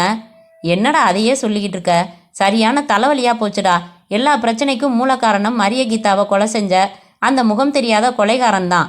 அந்த கொலை இல்லைன்னா இந்த கொலை இல்லை. வெயிட் ரவி, இன்னொரு தடவை சொல்லு. இந்த கொலைக்கு காரணம் அந்த கொலையா? இல்லையா பின்ன? கரெக்ட். என் கண்மணியை நானே பொசுக்கிறதுக்கு அந்த பாஸ்டர்ட் தான் காரணம். சொல்லு ரவி, யார் அது? என்ன கேட்டா எனக்கு என்னடா தெரியும்? தேங்க்ஸ்டா ரவி. எதுக்கு திடீர்னு? நான் எதுக்காக இப்படி வெளியில் வந்தேன்னு நினச்சேன். ரொம்ப நல்லதா போச்சு. நான் செய்கிறதுக்கு ஒரு காரியம் இருக்குடா. தேங்க்ஸ் ரவி, ரொம்ப தேங்க்ஸ். 40 ரூபா தான் இருக்குது. ஒரு பெக்கோட நிறுத்திக்க. என்ன? பேரர், பில் ப்ளீஸ். போமா மதன். எங்கடா பார்க்குற? உத்தரத்தில் என்ன தெரியுது? அந்த கொலைகாரனோட மூஞ்சி. அத்தியாயம் 8. டீ ஆறிப்போச்சுங்க மிஸ்டர் மதன், சாப்பிட்டுடுங்க. வாழ்க்கையே ஆறிப்போச்சு சார். இங்கே பாருங்க, கேன்சர் பேஷண்ட் மாதிரி நடுவில் வசனம் பேசுறது எனக்கு பிடிக்கலங்க. குழம்பி நீங்கள் சொன்னதுலேருந்து நான் என்ன புரிஞ்சுக்கிட்டேன்னு சொல்கிறேன். உங்களை சம்மந்தப்படுத்தி கேஸ் போட்டாங்க. லாயர் கோபாலகிருஷ்ணன் திறமையாக வாதாடி உங்களை வெளியில் கொண்டாந்துட்டாரு. சரிதானா? சரி சார், அடுத்து 2ஆம் பாகம் சார். வாழ்க்கையா இல்லை சரித்திர நாவலா? பாகம் பாகமாக சொல்கிறீங்களா? கேளுங்க மிஸ்டர் பரத். கீதா எனக்கு ஆதரவாக சாட்சி சொல்ல வரலன்னு சொன்னேன் இல்லையா? சொன்னீங்களா? சொல்லலையோ? கீதா எனக்கு ஆதரவாக சாட்சி சொல்ல வரல. அந்த ஆத்திரத்தில் நான் கீதாவை கொலை செஞ்சிட்டேன். என்னது? நிஜமாங்க. போலீஸில் சரண்டர் ஆகி வாக்குமூலமும் கொடுத்துட்டேன். அதே வக்கீலை பிடிச்சி என் ஃப்ரெண்டு எனக்கு விடுதலை வாங்கி கொடுத்துட்டான். என்னங்க இது சுத்த அயோக்கியத்தனமாக இருக்குது. நான் மனப்பூர்வமாக கோர்ட்டில் ஒத்துக்கிட்டேன். ஆனால் நீதிபதி குற்றம் ருதுவாகலைன்னு சொல்லி. இருங்க ருது இல்லைங்க, அது பொம்பளைங்க விஷயம். ருசு. ஆமாம், ருசுவாகலைன்னு சொல்லி விடுதலை செஞ்சிட்டாரு. சார், என் குற்றத்துக்காக நான் வெட்கப்படுறேன், வருத்தப்படுறேன். வேதனை அதுவும் படுறேன். என் கொலைக்கு காரணம் மரிய கீதாவோட கொலை. அந்த குற்றவாளியை நீங்கள் கண்டுபிடிக்கணும். கண்டுபிடிச்சு பழி வாங்கணுமா நீங்கள்? இல்லை, சட்டப்படி அவனுக்கு தண்டனை வாங்கி கொடுங்க போதும். வழக்கமாக எல்லாரும் பழி வாங்கணும்னு தான் சொல்லுவாங்க. நீங்கள் வித்தியாசமாக சொல்லியிருக்கீங்க. ஒரு புத்திமதி சொன்னால் கேட்டுக்குவீங்களான்னு தெரியல. சொல்லுங்கள் சார். டைம் கேட்டால் பொய் சொல்லாமல் பதில் சொல்கிற மாதிரி. எல்லார்கிட்டையும் நிஜமாக நான் கொலை செஞ்சேன், ஆனாலும் கோர்ட்டில் என்னை விட்டுட்டாங்கன்னு சொல்லாதீங்க. நல்லதுக்கு இல்லை. வக்கீல்கிட்ட பொய் சொல்லக்கூடாதேன்னு தான். என்கிட்ட சொன்னது பரவாயில்ல. எனக்கு ஃபீஸ் தரதுக்கு பணம் இருக்கா? இன்னும் வேலையே அமையலைன்னு சொன்னீங்க. இக்கட்டான சமயத்தில் பயன்படுத்தலாம்னு எங்கள் அம்மாவோட 3 பவுன் சங்கிலியை வச்சுருக்கேன். அதை விற்று உங்கள் ஃபீஸை கொடுத்துட்றேன். போலீஸ் கண்டுபிடிக்கட்டுமே, அந்த குற்றவாளியை கண்டுபிடிச்சே ஆகணும்னு உங்களுக்கு என்ன அப்படி இக்கட்டு? உடம்பு தான் ஜெயிலை விட்டு வந்துடுச்சே ஒழிய மனசு இன்னமும் ஜெயிலுக்குள்ளே தான் சார் இருக்குது. அதுக்கு விடுதலை வேணும். அதுக்காக செலவு பண்ண தயாராக இருக்கேன். மனசு ஜெயிலுக்குள்ளே இருக்கா? வேலை எதுவும் அமையலைங்கிறீங்க. ஏன் நீங்கள் தமிழ் சினிமாவுக்கு வசனம் எழுத போகக்கூடாது? ரொம்ப சுலபங்க. என்னோட மனப்பறவைக்கு சிறகொடிஞ்சு போச்சு. நான் போக வேண்டிய பாதை பொசுக்குன்னு முடிஞ்சு போச்சு. இப்படிலாம் எழுதிட்டா போதும். பரத், என் கதை உங்களுக்கு கேலியா இருக்கா? உங்களுக்கு ஹியூமர் சென்ஸே இல்லைன்னு தெரியுது. விட்டுடுங்க. வாழ்க்கையே ஆறிப்போச்சு. அதனால் ஆறிப்போயிருந்தாலும் உங்களுக்கு டீ குடிக்கிறதுல மறுப்பு இருக்காதுன்னு நினைக்கிறேன். நாளைக்கு இதே நேரம் வாங்க. நான் கொஞ்சம் விபரம் சேகரித்து வைக்கிறேன். இந்த காகிதத்தில் அட்ரஸ் எழுதுங்க. ஹாய் பரத். சார் யாரு? புது கேஸா? ஏய், செருப்பை கழட்டி போட்டுட்டு உள்ளவா. சார் பேரு Madan. Glad to meet you sir. முன்னாடி மண் சேர்த்துக்கங்க சார். எதுக்கு? மன்மதன் ஆகிறதுக்கு. உங்கள் முகத்துக்கு தாடி சூட் ஆகலையே. நான் வரேங்க. என்ன பரத், ஆள் பாடு சீரியஸ் டைப்பா? காதலி செத்து போனா பேஸ்ட் விளம்பர போஸ் கொடுக்குவா முடியும்? அட பாவமே. என்னவா விபத்தா? கொலை விபத்து. யாரு? இவனே தான். கொன்னுட்டு கோர்ட்டில் ருசுவாகாமல் தப்பிச்சிட்டு இப்போ கண்ணீர் விட்டு இவன் கொலை செஞ்சதுக்கு காரணமாக இருந்த இன்னொரு கொலையை செஞ்ச கொலைகாரனை சட்டத்துக்கு பிடிச்சு கொடுக்க சபதம் எடுத்து அது நிறைவேற நம்மக்கிட்ட வந்திருக்காரு சாரு. கொலைகாரனுக்கெல்லாம் உதவ போறீங்களா? அதான் உணர்றானே. கோர்ட்டு வேற இல்லைன்னு சொல்லிடுச்சு. அப்படியும் இவன் உண்மையை ஒத்துக்கிறான்னா எவ்வளவு அப்பாவி. பரத், பசிக்குது. என்ன வச்சிருக்கீங்க? நத்திங், ட்ரிங்க்ஸ் தான் இருக்குது. வா, வெளியில் சாப்பிட்டுட்டு கமிஷனர் ஆஃபீஸ் வரைக்கும் போயிட்டு வந்துடலாம். ஒரு நிமிஷம், ட்ரெஸ்ஸு மாற்றிட்டு வந்துடுறேன். ஏன், இந்த பாஜி நல்லா தானே இருக்குது. இது ஆஃபீஸ் ட்ரெஸ். ஜீன்ஸ் அண்ட் பனியன் தான் கேஷுவல் ட்ரெஸ். அலமாரியில் பத்திரமா வச்சுருக்கீங்களா இல்லை எலி கடிக்க விட்டுட்டீங்களா? சலவைக்காரன் கேட்டான் சுசி. மாரில் என்னமோ எழுதியிருக்கே. என்னங்க சாமி அர்த்தம்னா? என்னடான்னு பார்த்தா கண்ட்ரோல் டவர்ஸ்னு எழுதியிருந்துச்சு. எப்படி சொல்கிறது அவனுக்கு? அந்த பனியன் இங்கேயா இருக்குது? நான் ஹாஸ்டலில் தேடுன்னு தேடினேன். அதைத்தான் போட்டுக்க போகிறேன் பரத். சுசி, போகிறது கமிஷனர் ஆஃபீஸ். இப்படி ப்ரைவேட்டாக இன்ஸ்டால் பண்ண பர்மிஷன் வாங்கினீங்களான்னு கேட்பாங்க. என்ன இது, ஒரு சாக்ஸ் இருக்குது, ஒரு சாக்ஸ் காணோம். நான் ரெடி. போகலாமா? சாக்ஸ் இல்லாமல் போட்டுக்கங்களேன். அது சரி, வினோதமாக பார்ப்பாங்க. அப்புறம் தேடிக்கிறேன். செருப்பு போதும். வா பரத், பைக்கு நான் ஓட்டுறேன். ஹோட்டல் பில் செட்டில் பண்ணுறதா இருந்தால் ஓட்டு. இது கூட செய்ய மாட்டேனானா? வாங்க. முதல்ல கமிஷனர் ஆஃபீஸ், அப்புறம் ஹோட்டல். அத்தியாயம் 9. சுசி, வர வர நீ நடந்துக்கிற விதம் எனக்கு கொஞ்சம் கூட பிடிக்கல. அப்படி என்ன செஞ்சேன் பரத்? கை கழுவ போனப்போ பேரரை தனியாக கூப்பிட்டு என்ன பேசுன? அதுவா? 5 ரூபாய் டிப்ஸு கொடுத்தேன். 5 ரூபாய் டிப்ஸா? எதுக்கு? அதுவும் ரகசியமா? நமக்கு எவ்வளோ பில் வந்துச்சு? நீ தானே கொடுத்த, நான் கவனிக்கல. 3 ரூபாய் 40 காசு வந்துச்சு. அடி பாவி, 30 ரூபாய்க்கு சாப்பிட்ருப்போமே. அதுக்கு தான் டிப்ஸு, ஒரு சின்ன அட்ஜஸ்ட்மெண்ட். அதுக்கு தான் பிடிவாதமாக இந்த ஹோட்டலுக்கு அழைச்சிட்டு வந்தியா? This is too bad Susi. ஏன் இந்த திருட்டுத்தனம்? இது திருட்டு இல்லை பரத், த்ரில்லு, ஒரு வகை சிக்னஸ். எனக்கு பிடிக்கல. பாரு, நீ ஏமாத்தின தொகைக்கு 2 மடங்கு தண்ட செலவு செய்வ. சாபமா முனிவரே? திரும்பி பார்க்காம ஓட்டு. சுசி, மஞ்சள் கோட்டை கிராஸ் பண்ணாத. Never mind sir. யாரையும் காணோம். காணுமா? இதோ வந்துக்கிட்டு இருக்காரு உன் uncle, traffic sergeant. Hi madam. Stop. நிறுத்திடு சுசி. பேர் சொல்லுங்க. சார் நாங்கள் அர்ஜென்ட்டாக போக வேண்டியிருந்ததால் கிராஸ் பண்ணிட்டேன். சாரி சார், விட்டுடுங்க. அப்படி என்ன அர்ஜென்ட்? எனக்கு பிரசவ வலி சார். வாட்? இல்லை, அபார்ஷன் சார். உளராதீங்க. டிரைவிங் லைசன்ஸ் இருக்கா? எதுவும் கிடையாது சார். நீங்கள் கேஸ் எழுதிக்கங்க சார். அட்ரஸ் சொல்கிறேன். சுசீலா. யூ யூ யூ தான் இன்சியலா? சார் ப்ளீஸ் என் கண்ணை பாருங்க சார். கண்ணில் என்ன காந்த சக்தி? ப்ளீஸ் கேஸ் வேணாம் sir. Stupid. Have this. Mobile court வரும், ஃபைன் கட்டிட்டு போங்க. Excuse me sergeant. எவ்வளவு பணம் கட்ட வேண்டி வரும்? 50 ரூபா. அதாவது ஏமாத்தின தொகையோட 2 மடங்கு. வாட்? உங்களுக்கு புரியாது. நீங்கள் போங்க சார். பரத் ரொம்ப மோசம். நீங்கள் வாயை திறந்துருந்தா ஃபைனை தவிர்த்திருக்கலாம். ஹோட்டலில் நீயும் அந்த திருட்டுத்தனத்தை தவிர்த்திருக்கலாம். ரைட், இப்போ அப்படி ஓரமாக நின்று ஃபைன் கட்டிட்டு வா. நான் ஒரு ஆட்டோ பிடிச்சி ரோஸ்லின் வீட்டுக்கு போகிறேன். ரோஸ்லின்? இப்போ கமிஷனர் ஆஃபீஸில் அட்ரஸ் வாங்கினோமே. என்ன பரத் இப்படி அம்போன்னு விட்டுட்டு போகிறீங்க? இந்த அட்ரஸ் வந்து சேரு. ட்ரிப்ளிகேன். Auto auto. அத்தியாயம் 10. தோத்திரம் தோத்திரமே. பேப்பர் நிப்பாட்டு ரோஸ்லின். வாசல்ல யாருன்னு பாரு. யாருங்க? என்ன வேணும்? மிஸ்டர் ராஜசேகர் வீடு இது தானே? ஆமாம். நீங்கள் யாரு? நான் ஒரு வக்கீல். கதவை திறங்க, கொஞ்சம் பேசணும். இருக்காரா? இருக்காரு. ராஜ் உங்களை தான் பார்க்க வந்திருக்காங்க. உள்ளே வாங்க சார். யாரு? செருப்பை கழட்ட வேணாம், சும்மா அப்படியே வாங்க, உட்காருங்க. நீங்கள் தான் மிஸ்டர் ராஜசேகர் இல்லையா? ஆமாம். இவங்க உங்கள் மிஸ்ஸஸ்?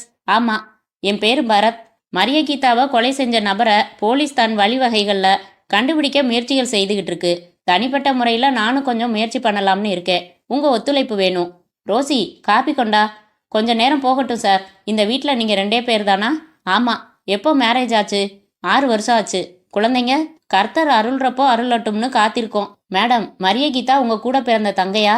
ஆமாம் சார். உங்களுக்கு எந்த ஊர்? மங்களூர். எத்தனை தங்கைகள் உங்களுக்கு? ஒரே ஒருத்தி தான் சார். வேற கூட பிறந்தவங்க? ஒரு அண்ணன் இருக்கான், ஜோசப்னு. எங்க? மங்களூரில் தான். மோட்டார் மெக்கானிக், உதவாக்கரை. குடும்பத்தில் ஒட்டுதல் இல்லை. மரிய கீதா கொலை செய்தி படித்தேன். இதான் தங்கச்சியை பொறுப்பாக பார்த்துக்கிட்ட லட்சணமான்னு லெட்டர் எழுதினான். நேரில் கூட வரல. அப்பா அம்மா இறந்துட்டாங்க. எத்தனை வருஷமா மரிய கீதா உங்களோட இருந்தாங்க? 4 வருஷமா. அதுக்கு முன்னாடி கொச்சினில் ஒரு ஹாஸ்டலில் தங்கி ஒரு டெம்பரரி ஜாப் பார்த்தா. திடீர்னு ஊஸ் பண்ணிட்டாங்க, இங்கே வந்தா. சார் நீங்கள் எந்த கம்பெனியில்? ரெட் பிடில் சாயா. மாசத்துல 5 நாள் வீட்டில் இருந்தால் பெருசு.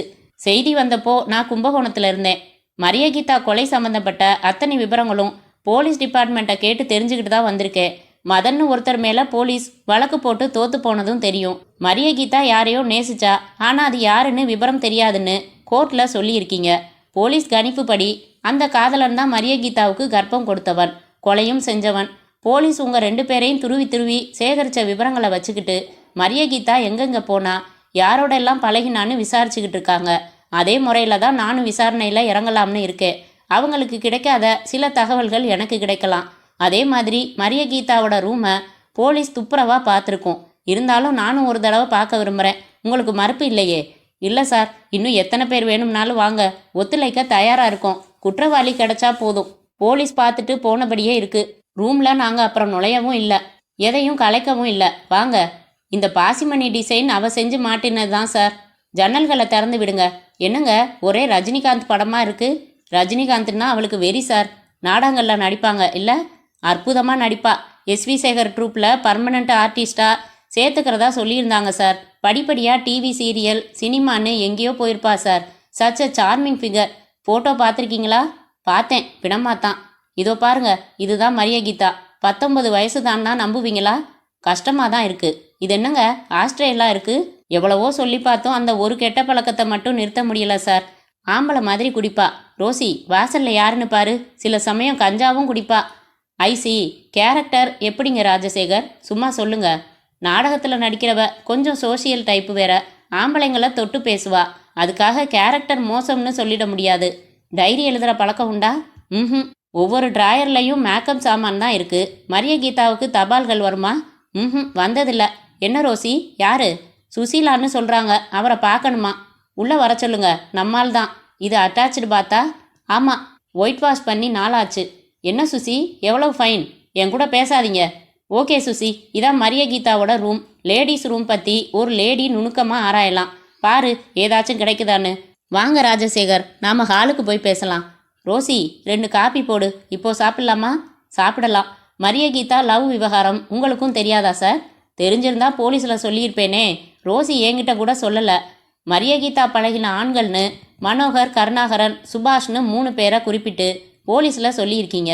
3 பேருமே நாடக சம்மந்தப்பட்டவங்க தானா? மனோகர் ஒரு நாடக கம்பெனி வச்சிருக்காரு. சுபாஷ் Adyar film institute direction course student. Karunakaran ஒரு டிராமா ஆக்டர். போலீஸ் அவங்கள விசாரிச்சுட்டதா சொன்னாங்களே. எஸ், விசாரிச்சுட்டாங்க. அவங்க மேலே சந்தேகப்படும்படியா எதுவுமே இல்லையாம். Rajasekar sir, good evening. 3 தடவை வந்தேன், நீங்கள் ஊரில் இல்லைன்னுட்டாங்க. எக்ஸ்கியூஸ் மீ சார், என் ஃப்ரெண்டு, ஒரு நிமிஷம் பேசிட்டு வந்துடுறேன். Take your one time. என்னப்பா, நான் அப்புறமா உன்னை வீட்டில் வந்து சந்திக்கிறேன். அது இல்லை சார், நான் எதுக்கு வந்தேன்னா, எதுவாக இருந்தாலும் நான் அப்புறம் வந்து பேசிக்கிறேன். போயிட்டு வாப்பா. நீங்கள் உங்கள் சௌகரியத்துக்கு எப்போ வேணாலும் குடிவாங்க. ஆனால் என்னய்யா, சுத்த அர்த்தங்கட்ட ஆளாக இருக்க. வீட்டில் விருந்தாளி வந்திருக்காங்க, பேசிக்கிட்டு இருக்கேன். நீ போயா, அப்புறம் வந்து பார்க்குறேன்னு சொல்கிறேன்னு இல்லை. சரி சார், அப்போ நான் எதிர்பார்ப்பேன். அவசியம் வாங்க. என்னை தொலைச்சி எடுக்கிறாங்க பார்ட்டி. சில பேருக்கு ஒரு தடவை சொன்னால் புரியாது சார். இந்தாங்க, காப்பி எடுத்துக்கங்க. என்ன பேசிக்கிட்டு இருந்தோம்? இங்கே சிகரெட் பிடிக்கலாமா? பரவாயில்ல, பிடிங்க. ஓ காட், தீந்துடுச்சு. பக்கத்தில் பெட்டி கடை இருக்கா சார்? தெருமுனையில் இருக்குது. ஒரு நிமிஷத்தில் வாங்கிட்டு வந்துடுறேன். ஹலோ, உங்களை தான் சார், உங்களை தான். ஹலோ, என்னையா? ஆமாம், கொஞ்சம் நில்லுங்க. என்ன, நீங்கள் தானே இப்போ மிஸ்டர் ராஜசேகர்கிட்ட பேசிட்டு வந்தீங்க? ஆமாம். ஏன், நீங்கள் அவருக்கு ஃப்ரெண்டா? இல்லையே. நீங்கள் யார்? வீடு புரோக்கர் சார். என்ன விஷயம்? எப்படி, வாங்க, விற்க உதவுவீங்களா? இல்லை சார், வாடகைக்கு பிடிச்சு கொடுப்பேன். ராஜசேகர்கிட்ட என்ன பேசுனீங்க? எதுக்காக விசாரிக்கிறீங்க நீங்கள்?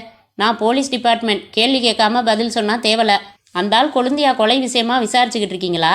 அதான் அப்படி என்ன விரட்டினாரா? சொல்லுங்க, ராஜசேகர்கிட்ட என்ன பேசுனீங்க? இப்போ மாம்பழத்தில் ஒரு வீடு வாடகைக்கு பிடிச்சு கொடுக்க சொன்னார். நானும் பிடிச்சு கொடுத்தேன். வீடு பிடிச்சு 6 மாதமாச்சு. அட்வான்ஸ் கொடுத்ததோட சரி, குடியும் வரல, 6 மாத வாடகையும் கொடுக்கல. நீ தானப்பா பேசி விட்டேன்னு வீட்டுக்காரன் என்ன உழுக்கிறான். சரி, ராஜசேகர் இப்போ இருக்கிறது சொந்த வீடு தானே? ஆமாம், இப்போ தான் 3 வருஷம் முன்னாடி இடம் வாங்கி கட்டிக்கிட்டாரு. அப்புறம் எதுக்கு மாம்பழத்தில் வீடு? அது தெரியல நமக்கு. சொன்னார், பிடிச்சு கொடுத்தேன். இன்னொரு விஷயமும் சொன்னார். என்ன? நான் வீடு பிடிக்க சொன்னேன்னு என் ஒய்ஃப் கிட்ட சொல்லாதன்னாரு. ஐசி, ரைட்டு, ரொம்ப தேங்க்ஸ். நீங்கள் போகலாம், உங்கள் அட்ரஸை சொல்லிட்டு. என்ன மிஸ்டர் ராஜசேகர், உங்கள் தெரு சுத்தம் மோசமாக இருக்குது. ஏன் சார்? 5 ரூபாய் நோட்டுக்கு சில்லறை வாங்க 8 கடை ஏறி இறங்க வேண்டியதாக போச்சு. அப்புறம் செய்தி வந்தப்போ நீங்கள் எங்கே இருந்ததா சொன்னீங்க? கும்பகோணம். எங்கே தங்கியிருந்தீங்க? ஏஆர்ஆர் ஹோட்டலில், ரூம் நம்பர் 107. உட்காருங்க மேடம், நிற்கிறீங்களே. சுசி, போகலாமா? இன்னும் 2 நிமிஷத்தில் வந்துடுறேன் பரத், ப்ளீஸ் வெயிட். மேடம், இந்த விசாரணை தொடர்பாக மறுபடி வருவேன். வரலாம் இல்லையா? தாராளமாக வாங்க. இது சொந்த வீடா? ஆமாங்க, இப்போ தான் 3 வருஷம் ஆச்சு கட்டி. சின்ன இடத்துல கச்சிதமாக பிளான் செஞ்சு கட்டியிருக்கீங்க. இவரே பிளான் போட்டார் சார். பரவாயில்லையே, நல்லா தான் பிளான் போட்டிருக்காரு. வாடகைக்கு விட்டால் 2000 ரூபாய்க்கு கூட வர ஆள் இருக்குது. அவ்வளவு தருவாங்களா? தாராளமாக, எல்லா வசதியும் இருக்கே.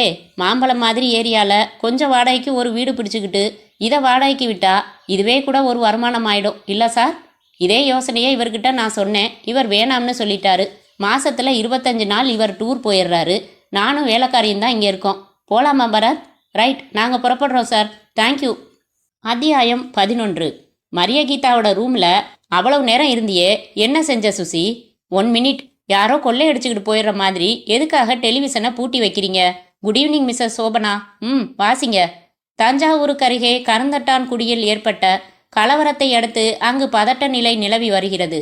ஊர்வலங்கள், பொதுக்கூட்டங்கள் நடத்துவதை போலீஸ் தடை செய்திருக்கிறது. ஹேய் லுக், எனக்கு பதில் சொல்லு.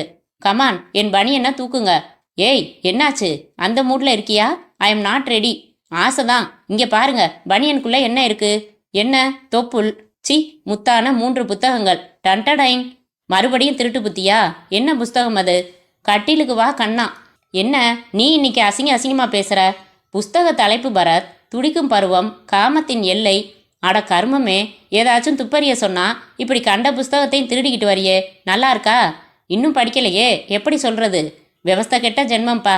இங்கே கொண்டா, முதல்ல நெருப்பு வச்சு எரிக்கணும். வெயிட், படிச்சுட்டு எரிச்சிடலாம். என் பெயர் மாலா. நான் என் தோழியை தேடி சென்னைக்கு தனியாய் வந்தேன். பஸ்ஸுக்காக காத்திருந்த போது பக்கத்தில் நின்றவனின் பார்வை என்னுடைய. இப்போ கொடுக்க போறியா இல்லையா? இருங்க, இழுக்காதீங்க, கிழிஞ்சிடும். இரு, இந்த காகிதம் புஸ்தகத்துக்குள்ளே இருந்து தானே விழுந்துச்சு. என்ன காகிதம் இது? ஒரு மெடிக்கல் ஸ்டோர்ஸ் பில்லு, 2 மாதத்துக்கு முந்தைய பில்லு.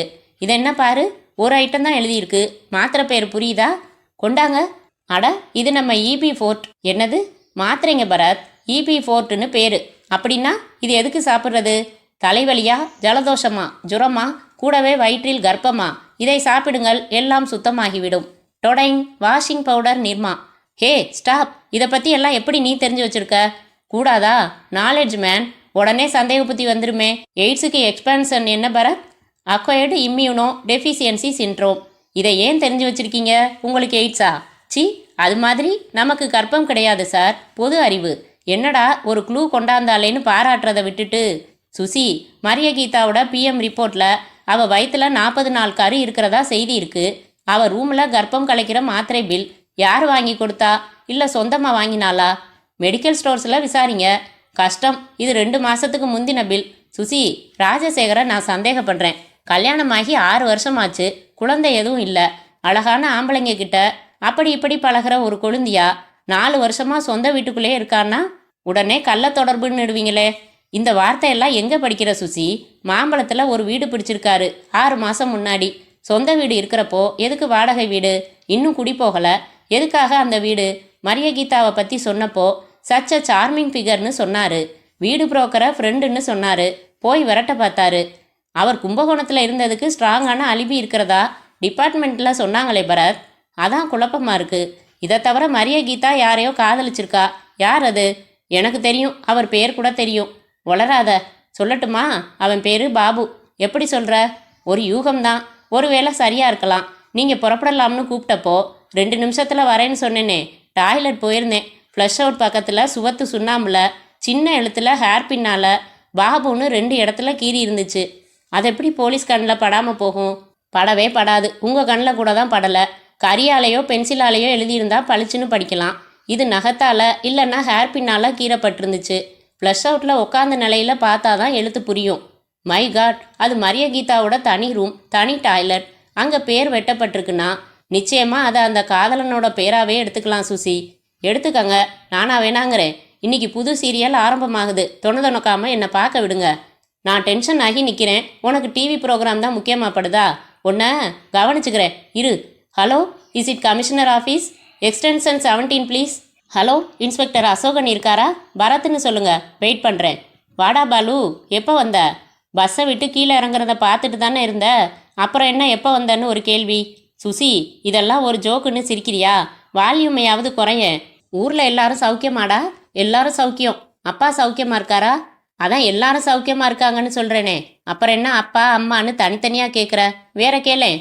ஊரில் மழை உண்டா? இதை ஒன்றை கேட்டுடுங்க தப்பாம. இல்லைன்னு சொன்னால் வந்து பஞ்ச நிவாரண நிதியா தரப்போற? ஹலோ, இன்ஸ்பெக்டர் அசோகன், நான் தான் பரத் பேசுகிறேன். 1 மணி நேரத்துக்கு முன்னாடி சந்தித்தோம். எஸ், சொல்லுங்க. மரிய கீதா கேஸில் ரோஸ்லின் ராஜசேகர் விசாரணையில் அவள் பழகின ஆண்கள்னு குறிப்பிட்ட நபர்களில் பாபுன்னு யாரையாச்சும் சொன்னாங்களா? பாபுவா? இல்லை சார், அவங்க குறிப்பிட்டது 3 பேரைத்தான். மனோகர், கருணாகரன், சுபாஷ். 3 பேரையும் விசாரிச்சிட்டோம். அவங்கள சந்தேகப்பட வேண்டியதே இல்லை. அவங்க 3 பேர் அட்ரஸும் வேணுமே. சொல்கிறேனே, குறிச்சிக்கிறீங்களா? சரி சரி, குறிச்சிக்கிட்டாச்சு. தேங்க்ஸ். அப்புறம் ஒரு சின்ன கேள்வி. இந்த கேஸ் எப்போ உங்கள் கைக்கு வந்துச்சு? மதன் மேலே போட்ட வழக்கு தோத்ததும் நம்ம பிரான்ச்சுக்கு கேஸை மாற்றிட்டாங்க. ரோஸ்லின் வீட்டுக்கு போனீங்களா? போனேன். 2 நாளில் உங்களை சந்திக்கிறேன். தேங்க்ஸ். சுசி, புறப்படு. எங்கே?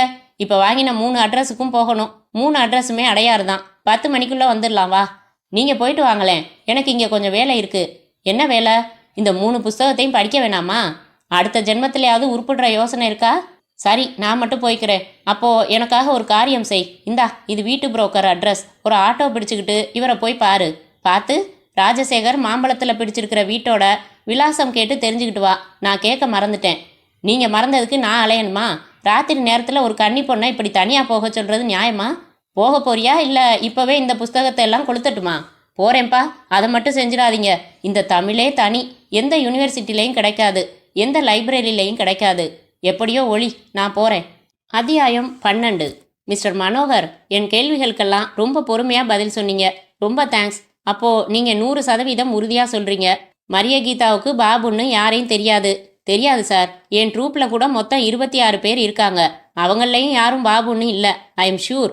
ரைட், நான் வரேன். உங்கள் ரிகர்சலை கெடுத்துட்டேன். சாரி. இந்த ரூமில் நீங்கள் மட்டும்தான் தங்கியிருக்கீங்களா மிஸ்டர் சுபாஷ்?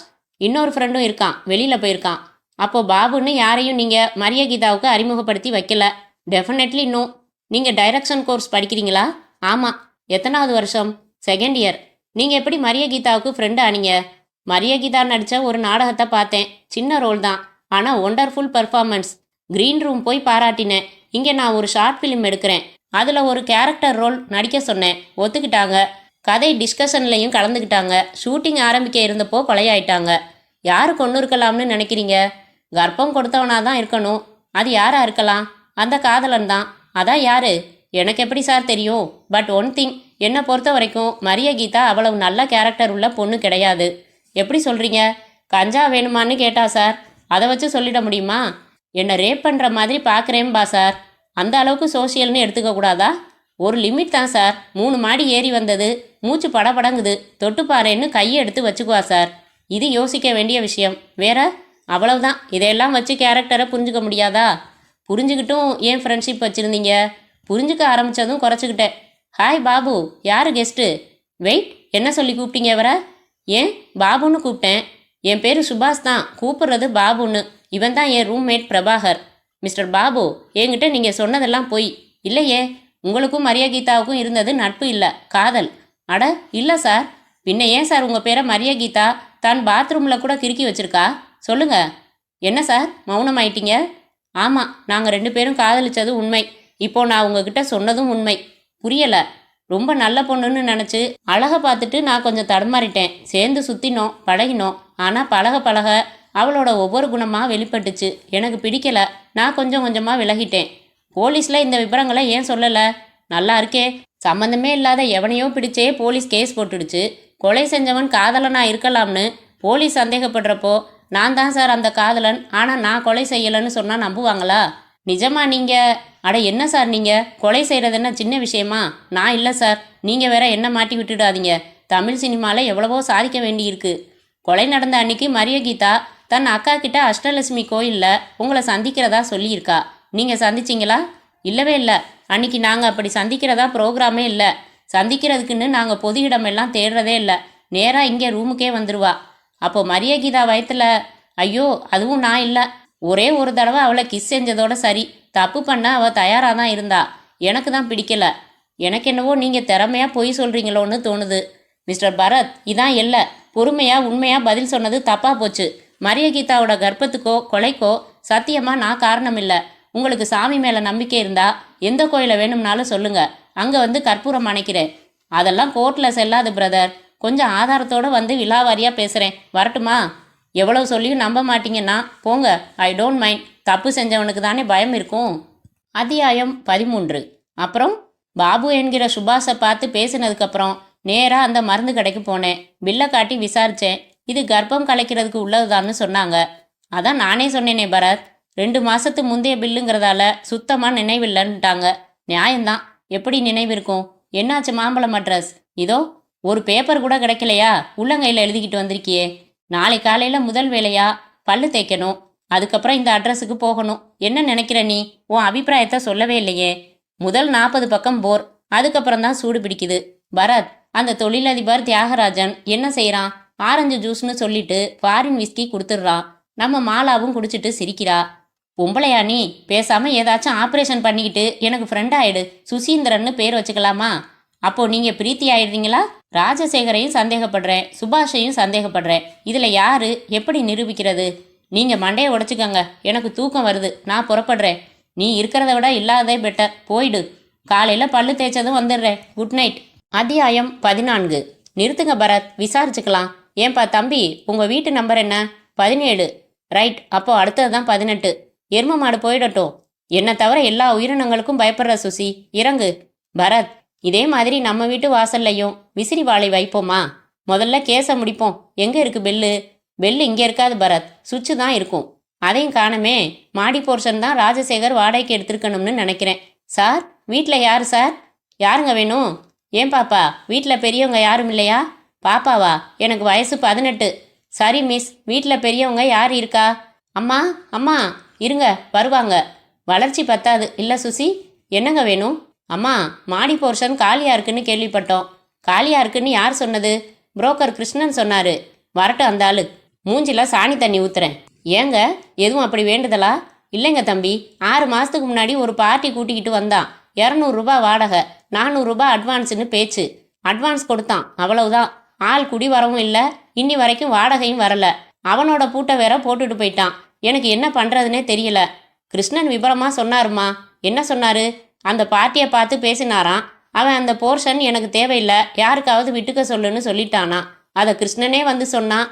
நீங்கள் சத்தம் போடுவீங்கன்னு விலாசம் கொடுத்து எங்களையே கேட்க சொன்னாரு. நிஜமாவா? உள்ள எந்த சாமானும் இல்லைதான். ஆனால் அவனோட பூட்டு போட்டிருக்குதே. கிருஷ்ணன் ஒரு கொத்து சாவி கொடுத்து அனுப்பிச்சாரு, திறந்துக்க சொன்னாரு. அந்த பார்ட்டி சரின்னு சொல்லிட்டானா. போலீஸ் பிரச்சனை எதுவும் வராதே தம்பி. எப்படிங்க வரும்? நான் யாரு தெரியாதுங்களே. தெரிஞ்சுக்கங்க. ஐஜி வீட்டுக்கு அடுத்த வீட்டில் இருந்தவன், நல்ல தோஸ்து. ஒரே டீயை மாற்றி சாப்பிடுவோம். ஒரு சைக்கிள் புதுசாக வாங்கினேன், வீட்டு வாசலில் வச்சேன். பாதுகாப்பாக இல்லையேன்னு சொன்னேன். மறுநாள்ல இருந்து அதுக்கு பாதுகாப்புக்கு 2 கான்ஸ்டபிள்ஸ் போட்டுட்டாரு. அவ்வளோ ஃப்ரெண்ட்ஸு நாங்கள். வெளிப்பக்கம் இருக்கிறபடி தானே மாடிக்கு. வாங்க போகலாம். நானும் எத்தனை மாதம்தான் பொறுமையாக இருக்கிறது? என்ன ஆனாலும் சரி வாங்க, நீங்கள் பூட்டை திறங்க, வர்றது வரட்டும். அட்வான்ஸ் கொடுத்துட்டு போனதுக்கப்புறம் அந்த பார்ட்டி வரவே இல்லையா? ராத்திரி 9க்கெல்லாம் கீழே நாங்கள் தூங்கிடுவோம். அதுக்கப்புறம் 2-3 தடவை வந்துட்டு விடியறதுக்குள்ளே போயிடுவான்னு நினைக்கிறேன். ஏன்னா 2-3 தடவை மேல் போர்ஷனில் ராத்திரி லைட் எரிஞ்சுதுமான்னு எதிர்த்த வீட்டுக்காரங்க சொல்லுவாங்க. இது என்ன பிரமாதமான பூட்டுன்னு மாட்டியிருக்கான், இதுக்கு சாவி கொத்தே வேணாங்க. சுசி, உன் ஹேர்பின் கொடு. இதோ பாருங்க, இவ்வளவுதான் வேலை. திறந்தாச்சு. ஜன்னல் திறந்தாதான் வெளிச்சம் வரும். ஏம்மா, அந்த ஆள் சாமான் எதுவுமே இல்லைன்னு சொன்னீங்க. இந்த பாய் யாரோடது? இந்த தலையணை யாரோடது? அந்த ஆளு தான்னு நினைக்கிறேன். சுசி, இவ்வளவு சிகரெட் துண்டு கிடக்குது. அது என்னது? அவ்வளவு குப்பை ஒதுங்கி இருக்கு. குப்பை இல்லைங்க பரத், காஞ்சு போன மல்லிகைப்பூ. Very good. இப்போ படம் தெளிவாக இருக்கு.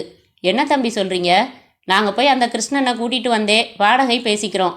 பாய் தலைகாணி எல்லாம் கிடக்கிறதால அந்த ஆள் நாளைக்கு பிரச்சனை பண்ணிடக்கூடாது பாருங்க. அதுவும் சரிதான். கிருஷ்ணனை கூட்டிகிட்டு வந்துருங்க. அத்தியாயம் 15. தேதி கூட கிழிக்கிறது இல்லையா பரத்? சொல்லுங்க, என்ன படம் தெளிவாக இருக்கு? நான் சொல்கிறது சரியாக வருதான்னு பாரு சுசி. ராஜசேகருக்கு மரிய கீதாவை பிடிச்சி போச்சு. எப்படியோ வளைச்சு போட்டுட்டாரு. ரோஸ்லினுக்கு தெரியாமல் லீலை செய்கிறதுக்காக இந்த வீட்டை பிடிச்சாரு. நாடகம் ரிஹர்சல்னு சொல்லிட்டு மரிய கீதா வெளியில் போயிட வேண்டியது. இவர் டூர்னு சொல்லிட்டு அப்பப்போ இங்கே வந்துடுவார். மரிய கீதாவும் வந்துடுவா. 2 பேரும் உல்லாசமாக இருந்துட்டு போயிடுவாங்க. இதில் மரிய கீதா கர்ப்பமானதும் ரகசியம் வேணாம், அக்கா கிட்ட தைரியமாக சொல்லிட்டு 2ஆம் கல்யாணம் பண்ணிக்கங்கன்னு சொன்னான். ராஜசேகருக்கு ரோஸ்லினை பகச்சிக்க இஷ்டம் இல்லை. அதனால மாத்திரை வாங்கி கொடுத்தாரு. அதை அவ சாப்பிட்டாலோ இல்லையோ, ஆனால் இனிமே மரிய கீதாவை விட்டு வச்சா நம்ம குடும்ப வாழ்க்கையோட நிம்மதி கெட்டு போயிடும்னு தீர்மானிச்சு தீர்த்திட முடிவு செஞ்சாரு. காதலன்னா பார்க்க போறேன்னு சொல்லிட்டு அஷ்டலட்சுமி கோயிலுக்கு வர சொன்னாரு. போய் கொலை செஞ்சுட்டு கும்பகோணம் போயிட்டாரு. முன் தேதியில அங்க இருந்த மாதிரி ஏதோ கோல்மால் பண்ணி அலிபி உருவாக்கிட்டாரு. எல்லாம் சரி, அந்த அலிபியை எப்படி உடைப்பீங்க? இதுவரைக்கும் கண்டுபிடிச்சதை போலீஸ்ல சொல்லிட்டா அந்த வேலையை அவங்க பார்த்துக்குவாங்க. இன்ஸ்பெக்டர் அசோகனுக்கு ஃபோன் பண்ணு Susi. Hello inspector Asokan, 1 minute. இந்தாங்க பரத். ஹலோ, நான் Bharath. Good morning. Good morning. Maria Geetha கொலை சம்மந்தமாக கொஞ்சம் டெவலப்மெண்ட்ஸ் இருக்குது, நேரில் பேசணும். வரட்டுமா? நான் வெளியில் புறப்பட்டுருக்கேன். நேராக உங்கள் வீட்டுக்கு வரேனே. இப்போ அங்கேயே இருங்க, பேசலாம். Right sir. சுசி, ராஜசேகருக்கு தான் மோட்டிவ் இருக்குது. வாங்க மதன், உட்காருங்க. நீங்கள் நேற்று வந்துட்டு போனதுலேருந்து உங்கள் வேலையாக தான் அலைச்சல். இப்போ கூட அதான் பேசிக்கிட்டு இருக்கோம். கண்டுபிடிச்சிங்களா? கிட்டத்தட்ட. இன்னும் உறுதியாகலை. யாரு? மரிய கீதாவோட அக்கா புருஷன் ராஜசேகர். ஏன் அவரை சந்தேகப்படுறேன்னா என்று அனைத்தையும் சொல்லி, ஸோ பாபுவை விட ராஜசேகரை அதிகமாக சந்தேகப்படுறேன். சார், போலீஸ் ஜீப் வந்து நிற்கிது. வாங்க சார், என்ன சாப்பிட்றீங்க? ஒன்றும் வேணாம். இவர் தானே முப்பிரவி கண்ட மதன்? முப்பிரவியா? ஆமாம், 2 தடவை கோர்ட்டில் மரண தண்டனையிலேருந்து தப்பிச்ச ஆளாச்சே. சொல்லுங்க, என்ன டெவலப்மெண்ட்? அவரிடம் விலக்கி, அதனால் ராஜசேகரை சந்தேகப்படுறேன். பரவாயில்லையே, ரொம்ப தான் ஒர்க் பண்ணியிருக்கீங்க. வரீங்களா? இப்போவே எல்லாருமா நேராக போகலாம். ஒரு தடாலடி காரியம் பண்ணலாம். சமயத்தில் பலன் தர்றதுண்டு. வாங்க, ஜீப்லேயே போயிடலாம். அத்தியாயம் 16. வீட்டில் யாருங்க? கொஞ்சம் கதவை திறக்கிறீங்களா? என்ன வேணும்? சார், நீங்களா? என்ன இத்தனை பேர் வந்திருக்கீங்க? வாங்க, உள்ளே வாங்க. ராஜசேகர் இருக்காரா? குளிச்சுக்கிட்டு இருக்காரு. உட்காருங்க. மறுபடி விசாரணையா? இதான் கடைசி விசாரணை. வாங்க மிஸ்டர் ராஜசேகர், அவசரம் இல்லை. போய் சட்டை போட்டுக்கிட்டே வாங்க. என்ன சார் விஷயம்? ராஜசேகர் வந்துடட்டுமே. என்ன இன்ஸ்பெக்டர்?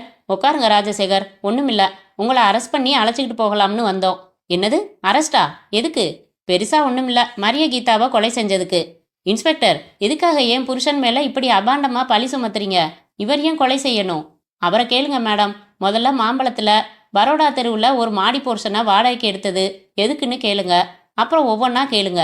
என்ன சொல்றீங்க சார்? இப்போ பதில் சொல்வார் பாருங்க. சொல்லுங்க ராஜசேகர், மாம்பழத்தில் வீடு பிடிச்சது எதுக்கு? சீக்கிரம், எங்களுக்கு நேரமாகுது.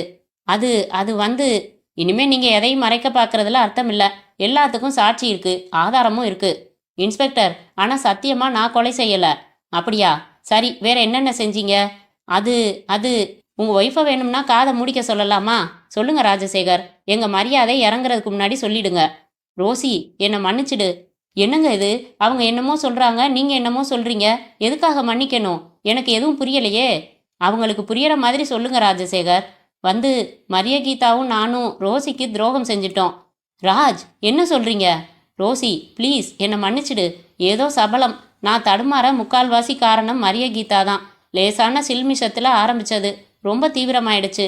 தப்பு பண்ணுறதுக்காகவே மாம்பழத்தில் வீடு பிடிச்சேன். ரகசியமாக சந்திச்சுக்கிட்டோம். அப்புறம் மேலே சொல்லுங்க. மரியகீதா கர்ப்பமானா களைச்சிடுறேன்னு சொன்னா. ஆனாலும் நீங்கள் அவளை தீர்த்துக்கட்ட தீர்மானிச்சிங்க. ஐயோ இன்ஸ்பெக்டர், ஜீசஸ் மேலே ஆணையிட்டு சொல்கிறேன். அப்படி நான் நினைக்கல, செய்யலை. நாங்கள் 2 பேரும் தப்பு செஞ்சது உண்மை.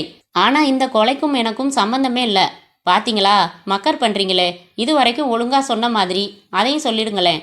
உண்மையில் நான் அப்போது கும்பகோணத்தில் தான் இருந்தேன். தந்தி வந்தது. அதை பார்த்துட்டு ஷாக் ஆயிட்டேன். கும்பகோணத்தில் நீங்கள் விசாரிச்சு பாருங்க. பார்த்தாச்சு. நீங்கள் திறமையாக அலிபி செட்டப் பண்ணியிருக்கிறதையும் கண்டுபிடிச்சாச்சு. கொலை செஞ்ச விபரத்தை மட்டும் லாக்அப்பில் சகல மரியாதைகளோட சொல்கிறீங்க. அப்படித்தானே? வாங்க போகலாம். ஒரு நிமிஷம் இன்ஸ்பெக்டர். என்ன மதன்? ராஜசேகர்கிட்ட நான் ஒரே ஒரு வார்த்தை பேசிடுறேன். பேசுங்களேன். டேய் பாவி, நீ செஞ்ச கொலை தாண்டா எல்லாத்துக்கும் ஆரம்பம். உன்னால தான் நான் என்னோட காதலியை இழந்தேன். உன்னை சும்மா விட மாட்டேன். மதன், என்ன இது? கத்தியை கீழே போடுங்க முதல்ல. அவரை விடுங்க. முடியாது இன்ஸ்பெக்டர். சட்டத்தில் உள்ள ஓட்டையில் இவன் தப்பிச்சிடுவான். இவனை குத்தி கொன்னாதான் என் மனசு சமாதானமாகும். யாரும் கிட்ட வராதிங்க. குத்திட்டு ஓட மாட்டேன். ஏற்கனவே நீதி தேவதை கிட்ட தண்டனையை தான்னு கேட்டவன் தான். இப்போ மறுபடி தான்னு கேட்க தயாராக இருக்கேன். உங்கள் இத்தனை பேரையும் சாட்சியாக வச்சுக்கிட்டு தான் இந்த கொலையை செய்ய போகிறேன். தண்டனைக்கு தயாராக இருக்கேன். நோ நோ மதன், சொல்கிறத கேளுங்க. பரத் சொல்லுங்க. மதன், இதென்ன கிறுக்குத்தனம்? சட்டப்படி தண்டனை அடையட்டும், விடுங்க. ஐயோ, நான் இந்த கொலையை செய்யலை இன்ஸ்பெக்டர். தம்பி மதன், என் புருஷனை குத்துறதுக்கு முன்னாடி ஒரு நிமிஷம் நான் சொல்கிறத கேளு. உனக்கு என் புருஷனை குத்தணும்னு ஆசையா, இல்லை மரியகீதாவை கொலை செஞ்சவங்கள குத்தணும்னு ஆசையா? கொலைகாரனைத்தான் குத்தணும். இவன் தான். இல்லைப்பா, அவரை விட்டுடு. வா, என்னை வந்து கொலை பண்ணு. என் தங்கையை நான் தான் கொலை செஞ்சேன். என்னது? ரோஸ்லின், நீ என்ன சொல்கிற? ஆமாம், எல்லாத்தையும் ஒப்புக்கிறேன். என் தங்கையும் இவரும் இங்கே வீட்டில் லேசு பாசா தொட்டு விளையாடிக்கிறத ஒரு நாள் நான் பார்த்துட்டேன். டூர் போனதா சொன்ன தினத்துக்கு மறுநாள் உங்கள் புருஷனை பாரிஸ் கார்னரில் பார்த்தேனே, மாம்பழத்தில் பார்த்தேனேன்னு சில பேர் சொல்லுவாங்க. எனக்கு சந்தேகமாச்சு. மரியகீதாவும் அந்த தினங்களில் ராத்திரி முழுக்க வீடு திரும்ப மாட்டா. என்னமோ தப்பு நடக்குதுன்னு புரிஞ்சு போச்சு. ஒரு தடவை அவர் டூர் போகிறேன்னு புறப்பட்டு போனதும் இவளும் வெளியில் போகிறேன்னு கிளம்பினான். மரியகீதாவுக்கு தெரியாமல் அவளை ஃபாலோ செஞ்சேன். மாம்பழத்தில் நீங்கள் சொன்ன வீட்டில் 2 பேரும் நுழைஞ்சாங்க. கிட்ட போய் ஒட்டு கேட்டேன். தான் கர்ப்பமானதை சொன்னான். 2வது கல்யாணம் பண்ணிக்க சொன்னான். இவர் மழுப்பினாரு, களைச்சிட சொன்னார். என் மனசு கொதிச்சுது. யோசிச்சு பார்த்ததுல தப்பு பூரா மரியகீதா மேலதான்னு புரிஞ்சுது.